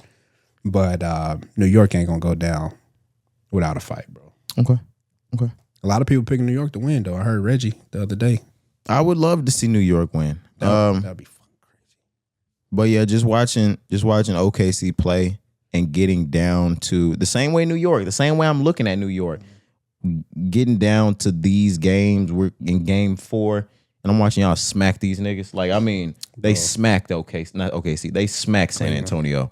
Like, if they were to hand it to San Antonio like that tonight, holy shit! Like, I want to see you. You niggas are deserving of a back-to-back championship, and of course, I want to, like, you have to see that come out in the finals too. Yeah, but if they continue to play the way they plan, I have no reason to not say, like, yeah, I want to come see these niggas win a second ring. Yeah, I feel you. And before, like, I've said this before too. I don't know if I've said it on pod.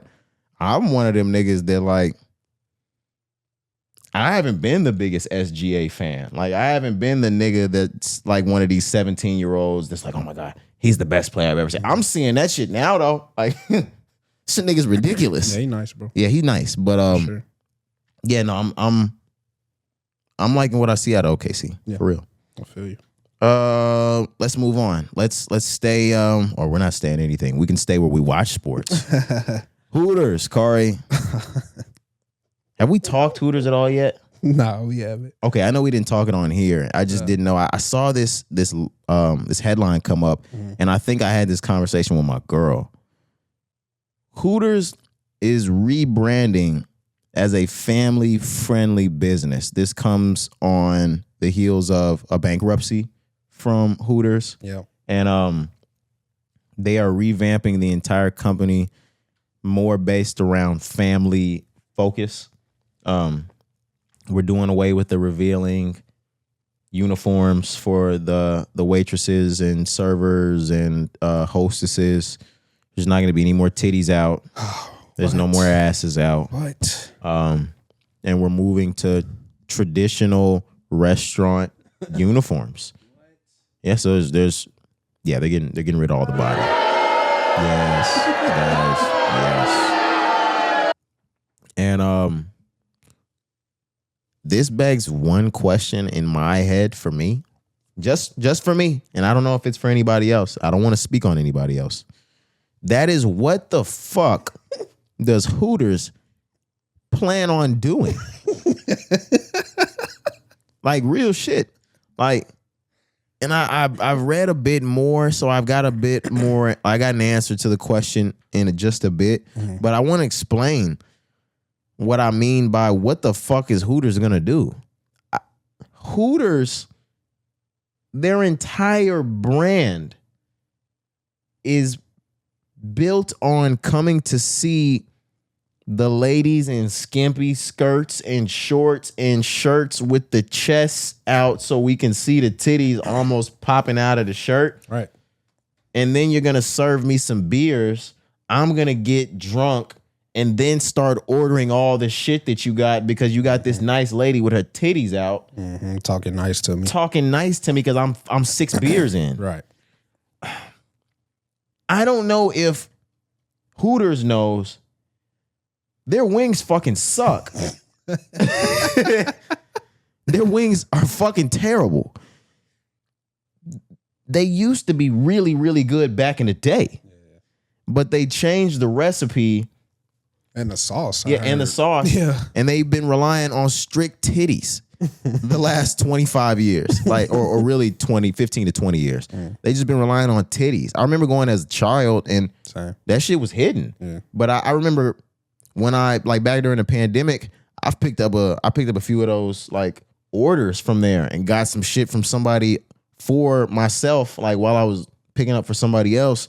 And I tasted Hooters, and it'll get you by, but if you have a Buffalo Wild Wings or a Pluckers or a Wingstop around, you don't pick Hooters. And if you're taking what we come to Hooters for away and you leave us with the mediocrity of your food. Your food, right. how do you sell here? Thoughts, Cari? The exact same thoughts as you, right? I think Hooters doesn't understand that we, like you just mentioned, we can go get wings from so many other places. Better, so much better. The only reason why this brand is what it is and what it was, I'm guessing now at this point is what I should say, is because of the women, like you said, that service. It's because of the Hooter girls uniform. Like all of that, the brand itself is the women, the people that work there, the servers, the hostess, the waitresses. So I don't necessarily understand this in just that, right? I read on it as well. I understand why they're trying to do it. You go bankrupt, you're just looking for a new way. And I think the original like owners have came back as well, and they spoke on it and said they never wanted the brand to get to where it was in the first place. Because it got bought out by like private equity at a certain point, and they kind of just lost their ways. Okay. But it became what it was, right? And that's what it is. So to try to change that, to me, this already has failure written all over it. I don't think this is going to work for Hooters. I don't think it's going to work for Hooters either. I did look some stuff up during pre-production, and they did say they are going to bring back the old wings, spices, and sauces that they were originally known for. Okay. That's a start. Yes, but at the same time, Cari, I still lean on what you just said, just because the damage is done. The wings have been bad for a decade plus now. I know that sounds funny, but I'm being very serious. Yeah. The wings have been bad for a decade plus now. Mm-hmm. Nobody, if you take the titties away, we're just going to stop showing up. I don't show up. But if you take the titties away, we're just going to stop showing up. Nobody's going to show up for the regular shit, get a batch of wings, realize it's good, and then it's going to spark up something viral that just puts everybody back onto Hooters in a totally different way than you know it before. Nah. Niggas are going to be mad as long as Hooters is open that there are no more titties. Yep. And you're going to ruin the business. You're going to ruin the brand. And it doesn't, at this point, 10, 15 years later, it doesn't matter how good your chicken wing is. Yeah. Like real shit, we have gotten accustomed to the taste of different chicken wings. And I promise you, Hooters, nobody knows what your wings taste like because they either don't order them or we are intoxicated by the time we have placed an order for your wings. Yeah. Yeah, I truly don't think this isn't a Red Lobster situation. They wasn't coming to the table with titties out in Red Lobster. So if we face a bankruptcy point, all we have to do is revamp the food and make it better. And they gonna come because they weren't. It's not like they weren't showing up before. It was just in lesser numbers. Right. They stopping showing up at this bitch. They're not gonna come at all, bro. I'm sorry. And I don't know if this is every state or most of the states, but Twin Peaks is still there. Sheesh, I forgot about Twin Peaks. Niggas are just gonna start going to Twin Peaks because they still got the titties and the ass out. Yeah. What's crazy is like maybe we just like were good at getting women growing up. I don't frequent these places. Like I've never frequented a Hooters or a Twin Peaks. I never needed to show up and try to flirt with the waitress. Nah. And also on top of that, Hooters never had my kind of bitch. Like y'all didn't have enough ass at Hooters. Nah, just a lot of titties and lip fillers. Yeah. It was very. That ain't my style. Yeah, it was very white strip club, not black strip club. Right. I need black strip club. Yeah, I'll probably never go in Hooters ever again. I don't need to neither, bro. It sounds crazy, and that sounded mad sexist or whatever. Yeah, but yeah, I mean, I haven't been at Hooters in 10 years. I remember the last time I went. It was with a group of guys, obviously. But it's been 10 years. 2017 was the last time I went. Yeah, I probably went during 2020, like I said, just to pick up an order. And then while I'm in there waiting on an order, I'm like, damn, I'm hungry. I could get some Hooters. And to be completely honest, I think they had a ghost kitchen inside of Hooters, and I ended up ordering like firecracker shrimp. I didn't even get the wings. Ew. I hate you niggas wings. Firecracker shrimp at Hooters is crazy. But they had a ghost kitchen that was a totally different restaurant technically than Hooters. Yeah. It was like Hootie's Bait and Tackle. No, like real talk, I just remembered it was called Hootie's Bait and Tackle. You had Hooters and then you had Hooties. Wow. But no matter what, the bitches were still hooting in there. In Holland. How do you call it? What are you going to do with the logo? Oh. You're going to take the two big O's for titties out of the fucking logo? Nah, bro, you can't. Or we're putting the owl back in now? Y'all remember what happened to Cracker Barrel? You better not change that logo. Yeah. Are you shitting me? That should be world news. Boy, they tried to shut Cracker Barrel down. Over the cracker with the barrel. Over the cracker with the barrel. You leave that goddamn cracker right there. And do it. Like, you ain't hurting my feelings. You know what I'm saying? Same thing here. Like, leave it. We knew you guys were a heavily racist establishment before. I can tell by all the white men and women on the posters when I walk. I can tell because the waitress just called me a fucking nigger.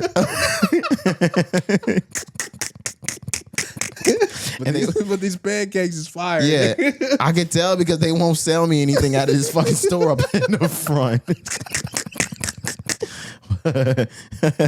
They keep telling me to take my hands off this shit.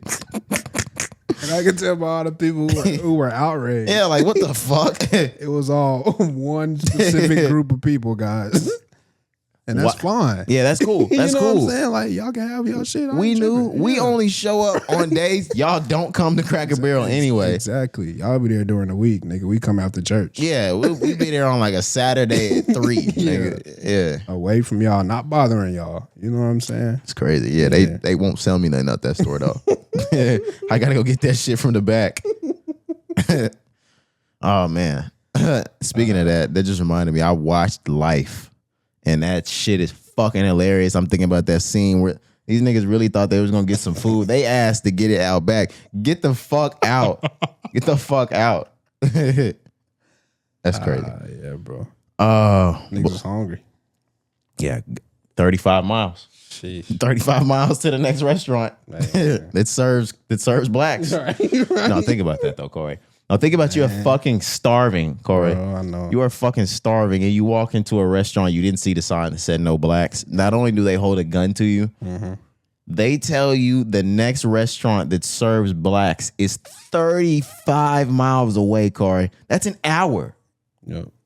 And this 35 miles different than today's. I was gonna say that's different back then. And cars don't even go that. Like I was about to say we can get there in 30 minutes today. You know what I mean? Corey, that might be longer than an hour. Yeah, that might be longer than an hour. But yeah. Oh my God. I might have been as mad as he was. Like, yeah, they kept going. Like, niggas kept telling them no. Like, and as you're watching, you're like, bro, this is probably gonna get deadly for them. Like, these niggas were adamant on eating at these white people's establishment. All right, moving on. Corey, the headline I've been hearing across media all week is Google search is over as you know it. Google search is over as you know it. Google search is over as you know it. And all of this ties back to Google search shifting their search engine and how it operates. Instead of running a simple list of links, Google will now drop users into AI-powered interactive experiences at times. And I kind of want to explain this, guys, because I think this is a 50-50 thing, in my opinion. This thing could be really good, and it's not an or. It can be really good, and it can be really bad. This new initiative by Google Search basically takes away everything you see now. If you search something on Google right now, say you searched up the best place to have speakers put in your car. You hit enter on Google. It's going to bring up a bunch of different websites. First, it's going to probably give you a list of like links at the top those are pretty much brands that have paid for search engine optimization to sit at the top. And then at the like under that, you're going to see a list of links that you can click on towards websites that go to things that you can take care of and get speakers put in your car. They might be nearest you. They might ask for your location, and then they go, like, you go from there. You click on the website. That's how it goes. You Google search, you find the link that you like, you click on that website, you go get the speakers put in your car. Google's changing. When you search the best place to have speakers put in your car now, and you hit enter, Google is going to give you an AI list that is best for you. It's not going to have a Google page 1, 2, 3, 4, 5, 6, 7 of links of different websites that you can visit and explore their options. They're going to give you a list of reputable ones in your area, but they're not going to lead you to those websites anymore. They're going to AI tell you which ones are the best ones. And from there, if you would like to research those things, you can do that. And this is in an initiative to make things simpler for the end user, that you don't have to scroll through 100 or 1,000 or 10,000 different directories. But I also see how this could be dangerous.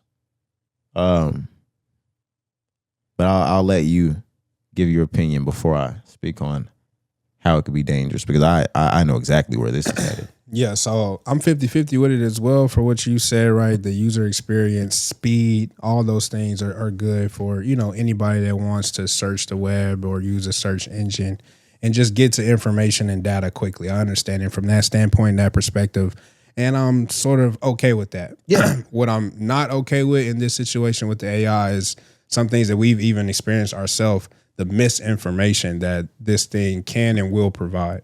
Like, no matter what you're searching, right? I know you brought up an example more like for some type of service, but say if you're wanting to do like research, whatever it may be, like a lot of times when you searching like AI, it give you like incorrect information. And now everything that's going to be populated is going to be AI. You're going to have to do your own research, but now they're making it hard for you to do your own research. Absolutely. Somebody like me, I like searching for the best option, reading reviews, finding what I want for myself, whether it's research, or whether it's for a research purpose or a service purpose, right? I didn't even think of this. This is totally different point than mine. But go on, keep going. I'm okay with searching 3, 4, 5 pages if I have to.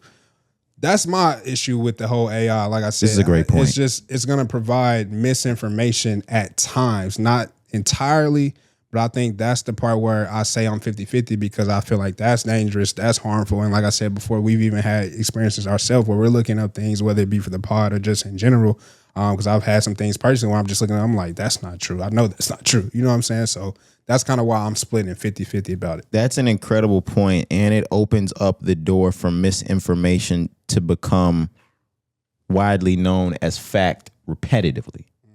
Like, I never thought about that until you just gave that perspective.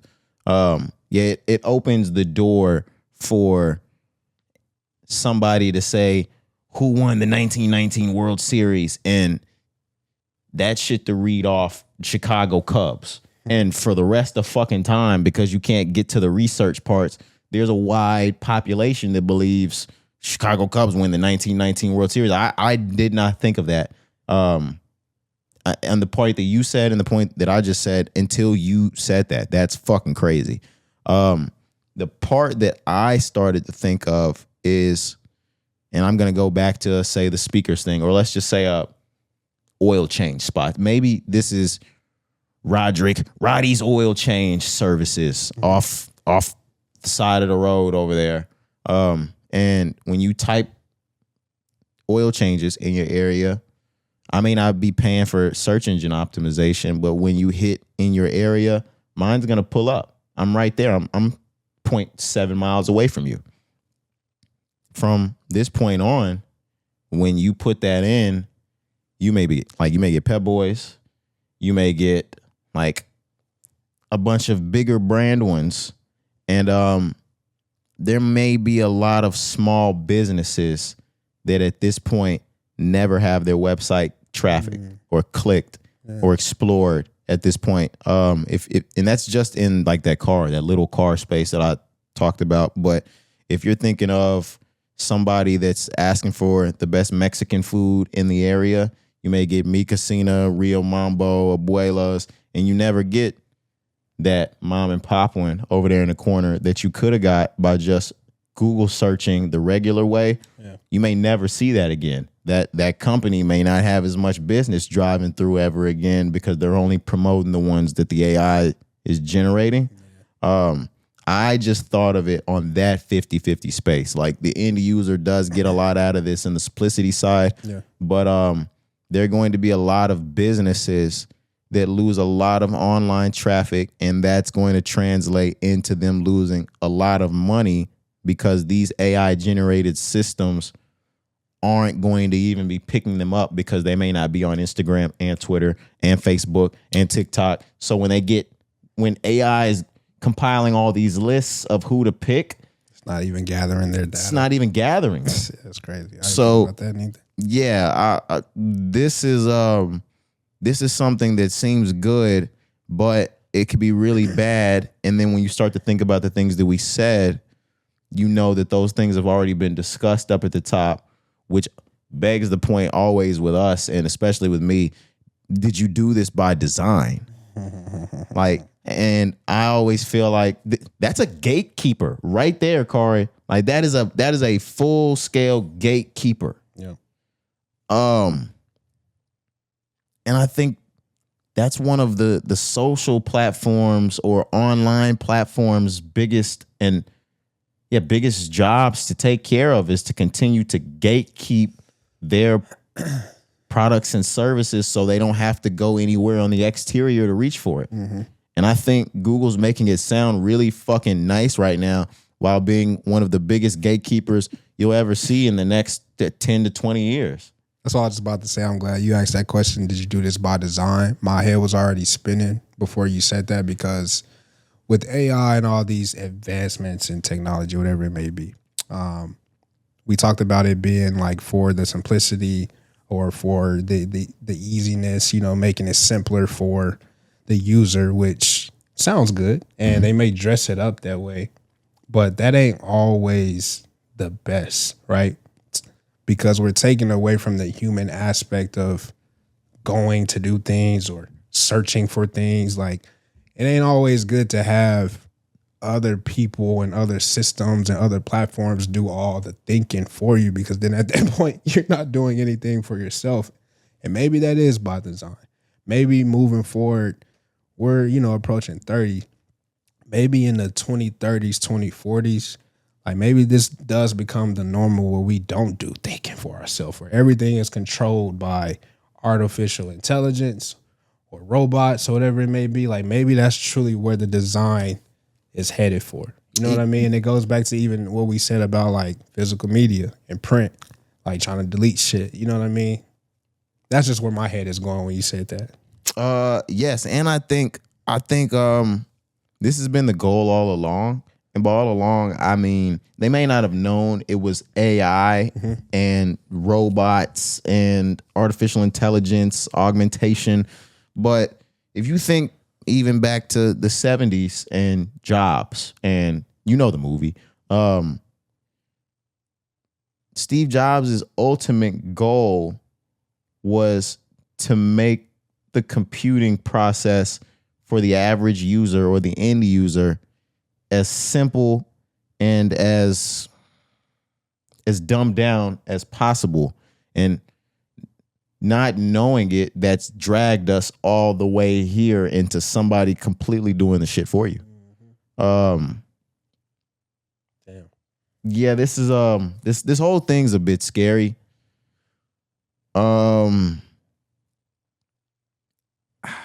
I like it, but at the same time, I don't think this is gonna be good. And in the same breath, like I just start thinking again, you pissed the wrong person off. They can erase you, bro. They can fucking erase you. They can say bad things about you. They can change your narrative. Right. Or like say like you just were shadow banned. They could just shadow ban you for the rest of fucking life. Yeah. Say you owned a business. You could just be shadow banned and they never mention your shit on Google ever again the entire rest of your fucking existence. And you be sitting right there. On that same corner. With a sign that says, we're open. Yeah. No, for real though. That's fucking crazy because, I mean, especially if you were ever to move back into one of those pandemic spaces where the essential workers are the ones that have to be on the street, niggas will never know you exist. Hey, no, man. Hell no. Yeah, you see what I'm saying? Fuck no, man. And imagine if other platforms start adapting this shit, Cari. Like, imagine like Apple or Google Maps, unless you knew your exact address, they start doing shit like that to you. Like if I put in Mexican food and they don't show everything. Yeah, you're gonna have to make a decision. If you're the business owner, small business owner, family business owner, whatever, you're gonna have to make the decision, either get on board or get left behind. That's crazy, man. That is crazy.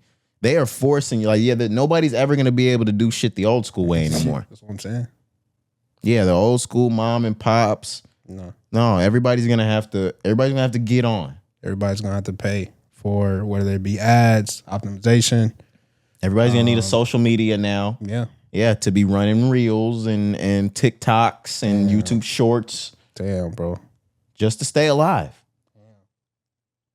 That's crazy. And just to make their way into that algorithm to even be shown. Damn. Yeah, this is nasty. Like, it started off like 50-50 good. Now the tuxedos seem kind of fucked up. For real.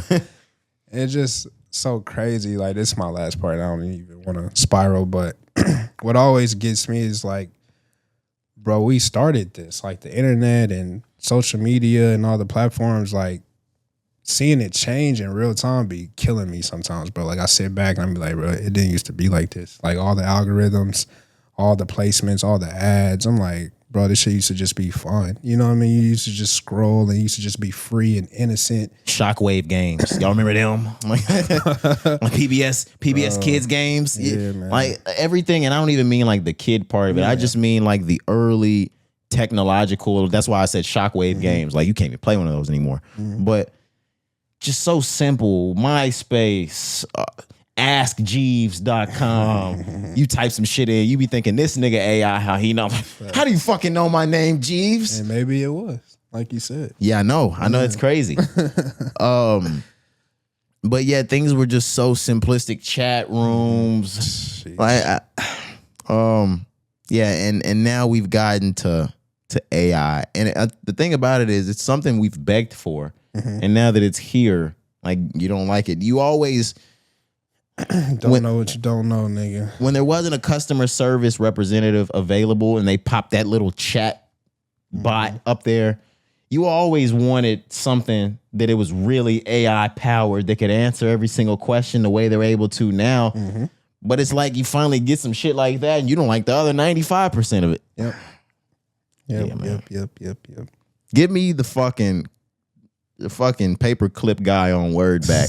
That's how old we are. Like, that's the internet I want to go back to. We plug the DSL in. Yeah, and give me a little paperclip, nigga, from Microsoft Word. Yeah, give me a CD player, nigga. Yeah. A CD-ROM. Like, yeah, give me a floppy disk. You know what I mean? Yeah, like, for real. Let me get a little floppy disk, man. Give me a laptop that got the DVD player on the side still. Man. The computers that you got to put the CD in and install some shit first for it to go on your computer. Holy shit, I couldn't have been IT in that era. Fuck y'all. Wow. But let's stay AI. We got one more topic, Cari, and this takes the cake. This is just a culmination of everything that we were talking about. Exactly. Yeah. Yeah. 1X Technologies. That's a tech company. They have officially scheduled to start shipping their Neo humanoid robots in late 2026. These things can provide human-like services for you, performing small tasks like light groceries. Like maybe you're telling them like you finished dinner and you want them to go put your plates in the sink. You can have an AI maid now. Like you can't have them just doing heavy laundry and baskets and stuff like that. Right. But it's out now. You can order a robot, so much so that you don't have to be the top 1% to get this done, Corey. You can put a deposit in for $200 right now and reserve yours and have it shipped out later this year. What's the full price? Does it say? I don't know. Okay. Let me get the full price. But yeah, what are your thoughts so far? Terrified. There's a movie, I think I watched it either last year or the year before. It was on Netflix starring Megan Fox. I think it's called Subservience. But the concept or the plot of this movie is what we're talking about right now. There's a family, husband and wife, and a small child. The wife is sick. I forget the illness, but they buy a robot to help around the house because the wife is in and out of the hospital. And long story short, the husband falls in love with the robot. Right? Okay. But does the robot, like the wife finds out, and I'm sure the robot and the wife go at it? Absolutely. Okay. I've never seen a robot movie that goes well. Right. I remember back when Disney's Smart House came out. You remember Smart House? That's still to this day one of my favorite movies and probably my all-time favorite Disney movie. Nigga, we watched this bitch almost kill a nice white family. Yeah, that's basically what happens in this movie, damn near. But thoughts, though, just once again, like you said, I mean, it's just terrifying, bro. It kind of just goes back to the last conversation where I'm all on board with advancement. I'm all on board with, technology getting better and us using it to really improve our everyday lives, whether it be medicine, work, school, jobs, whatever. You know what I mean? Like, I understand the need for these things, but kind of just what I already said before, like the human aspect is being taken away from a lot of things that was normal at a certain point, like maids, like cleaning up, cooking, thinking for ourselves. Like we still got to be humans at the end of the day. And that's my only concern. I feel like we're just slowly, day by day, year by year, generation by generation, getting away from the normal human things that we were, made to do. And that's kind of why I'm terrified, but I will never buy something like this. I have a Roomba, right? That's probably as far as I'll go, but an actual robot talking, walking around my house, doing chores for me, at this point in my life right now, 2026, I can't really see myself ever adapting to that. Question. How do you, because I battle these exact same things. And then I think about us as kids. And I think about going to the library and finding one of those books that's like, oh, in 2040, you'll have this. And in 2050, you'll see this. And in 2055, you'll see this. And you see all these Jetson-like adaptations to the world. And you're like, oh, shit, man. The world's going to be so much different. Mm-hmm. And then it gets here and we reject it. Should we be rejecting these, like everything you think of when you think of the world in 50 or 100 years, like you think of these sonic satellite-ish type futures. Yeah.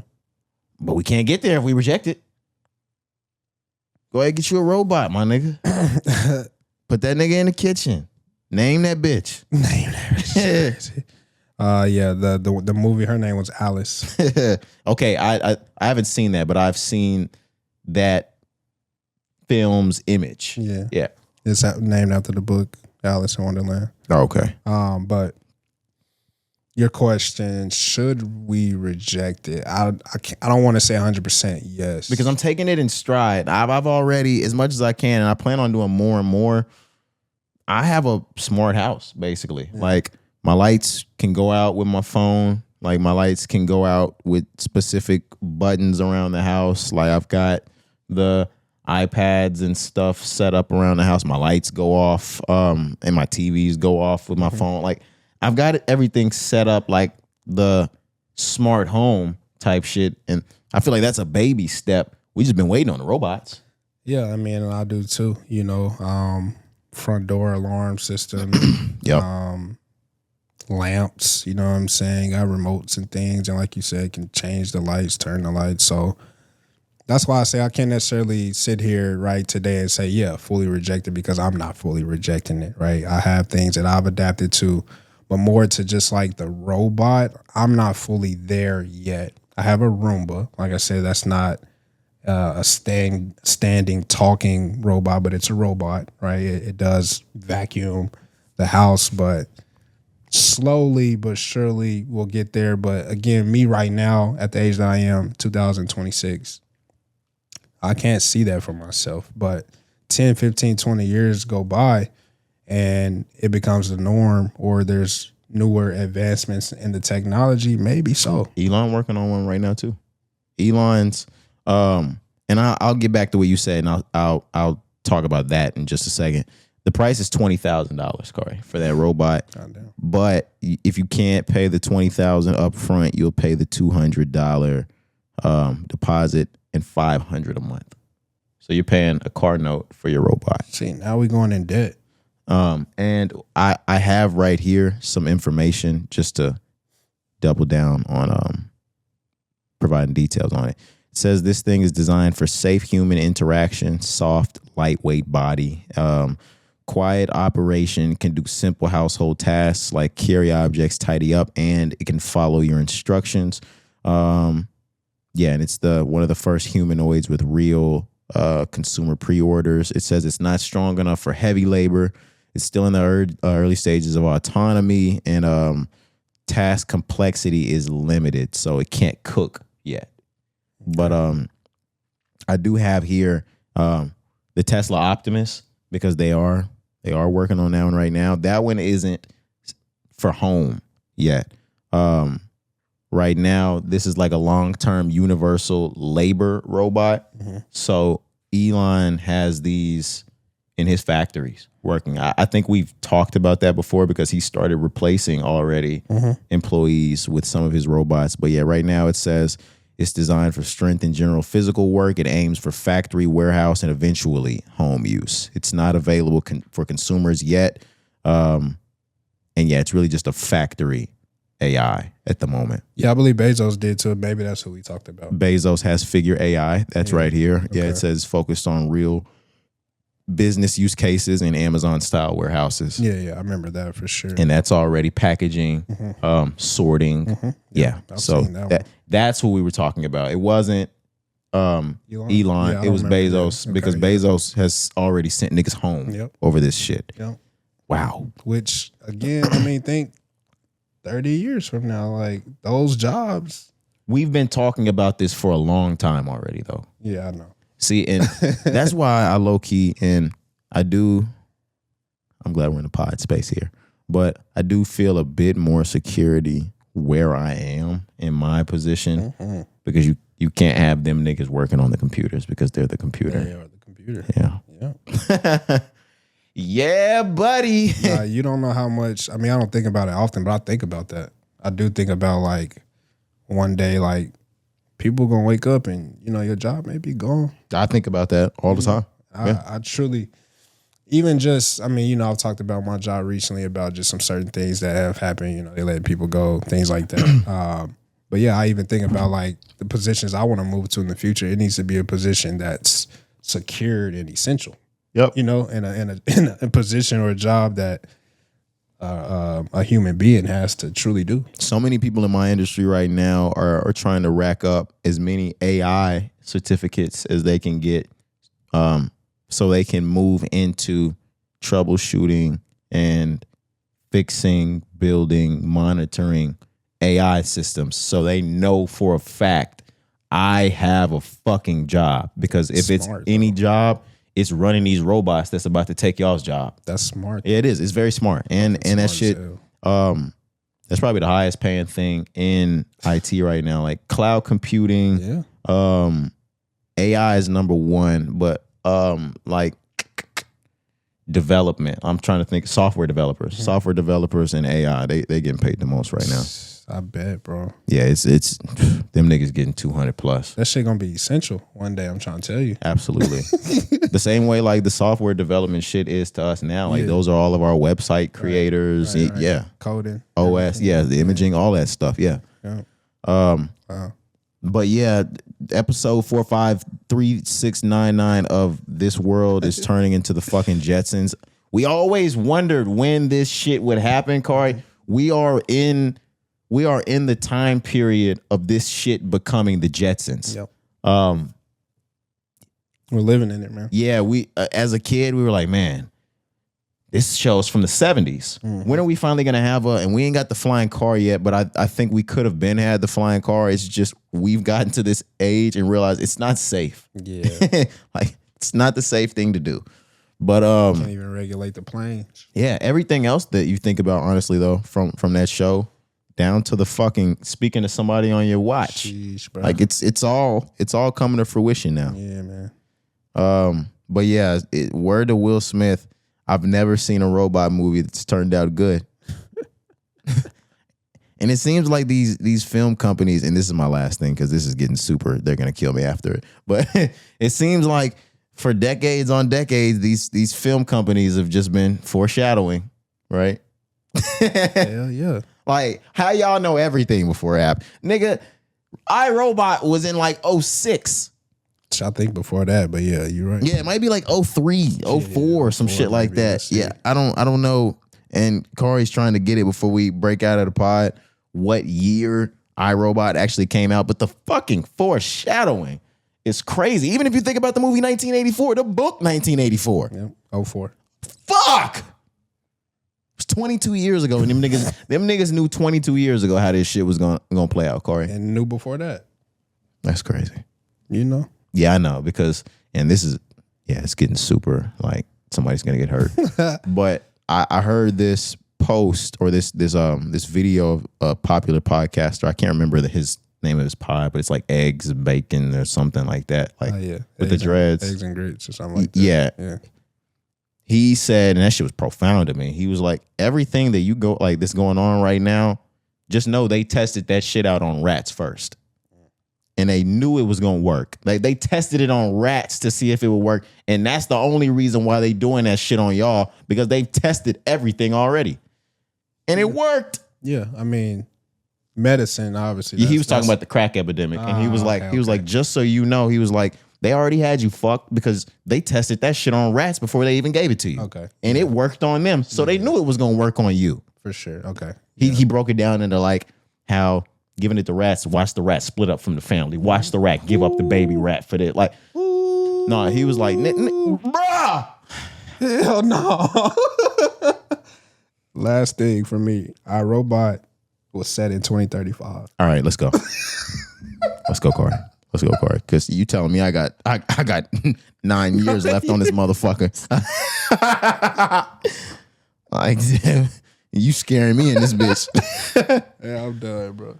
All right, man. We're going to get out of here. We'll see you for episode 422. I'm Roderick. I'm Jakari. See you next time.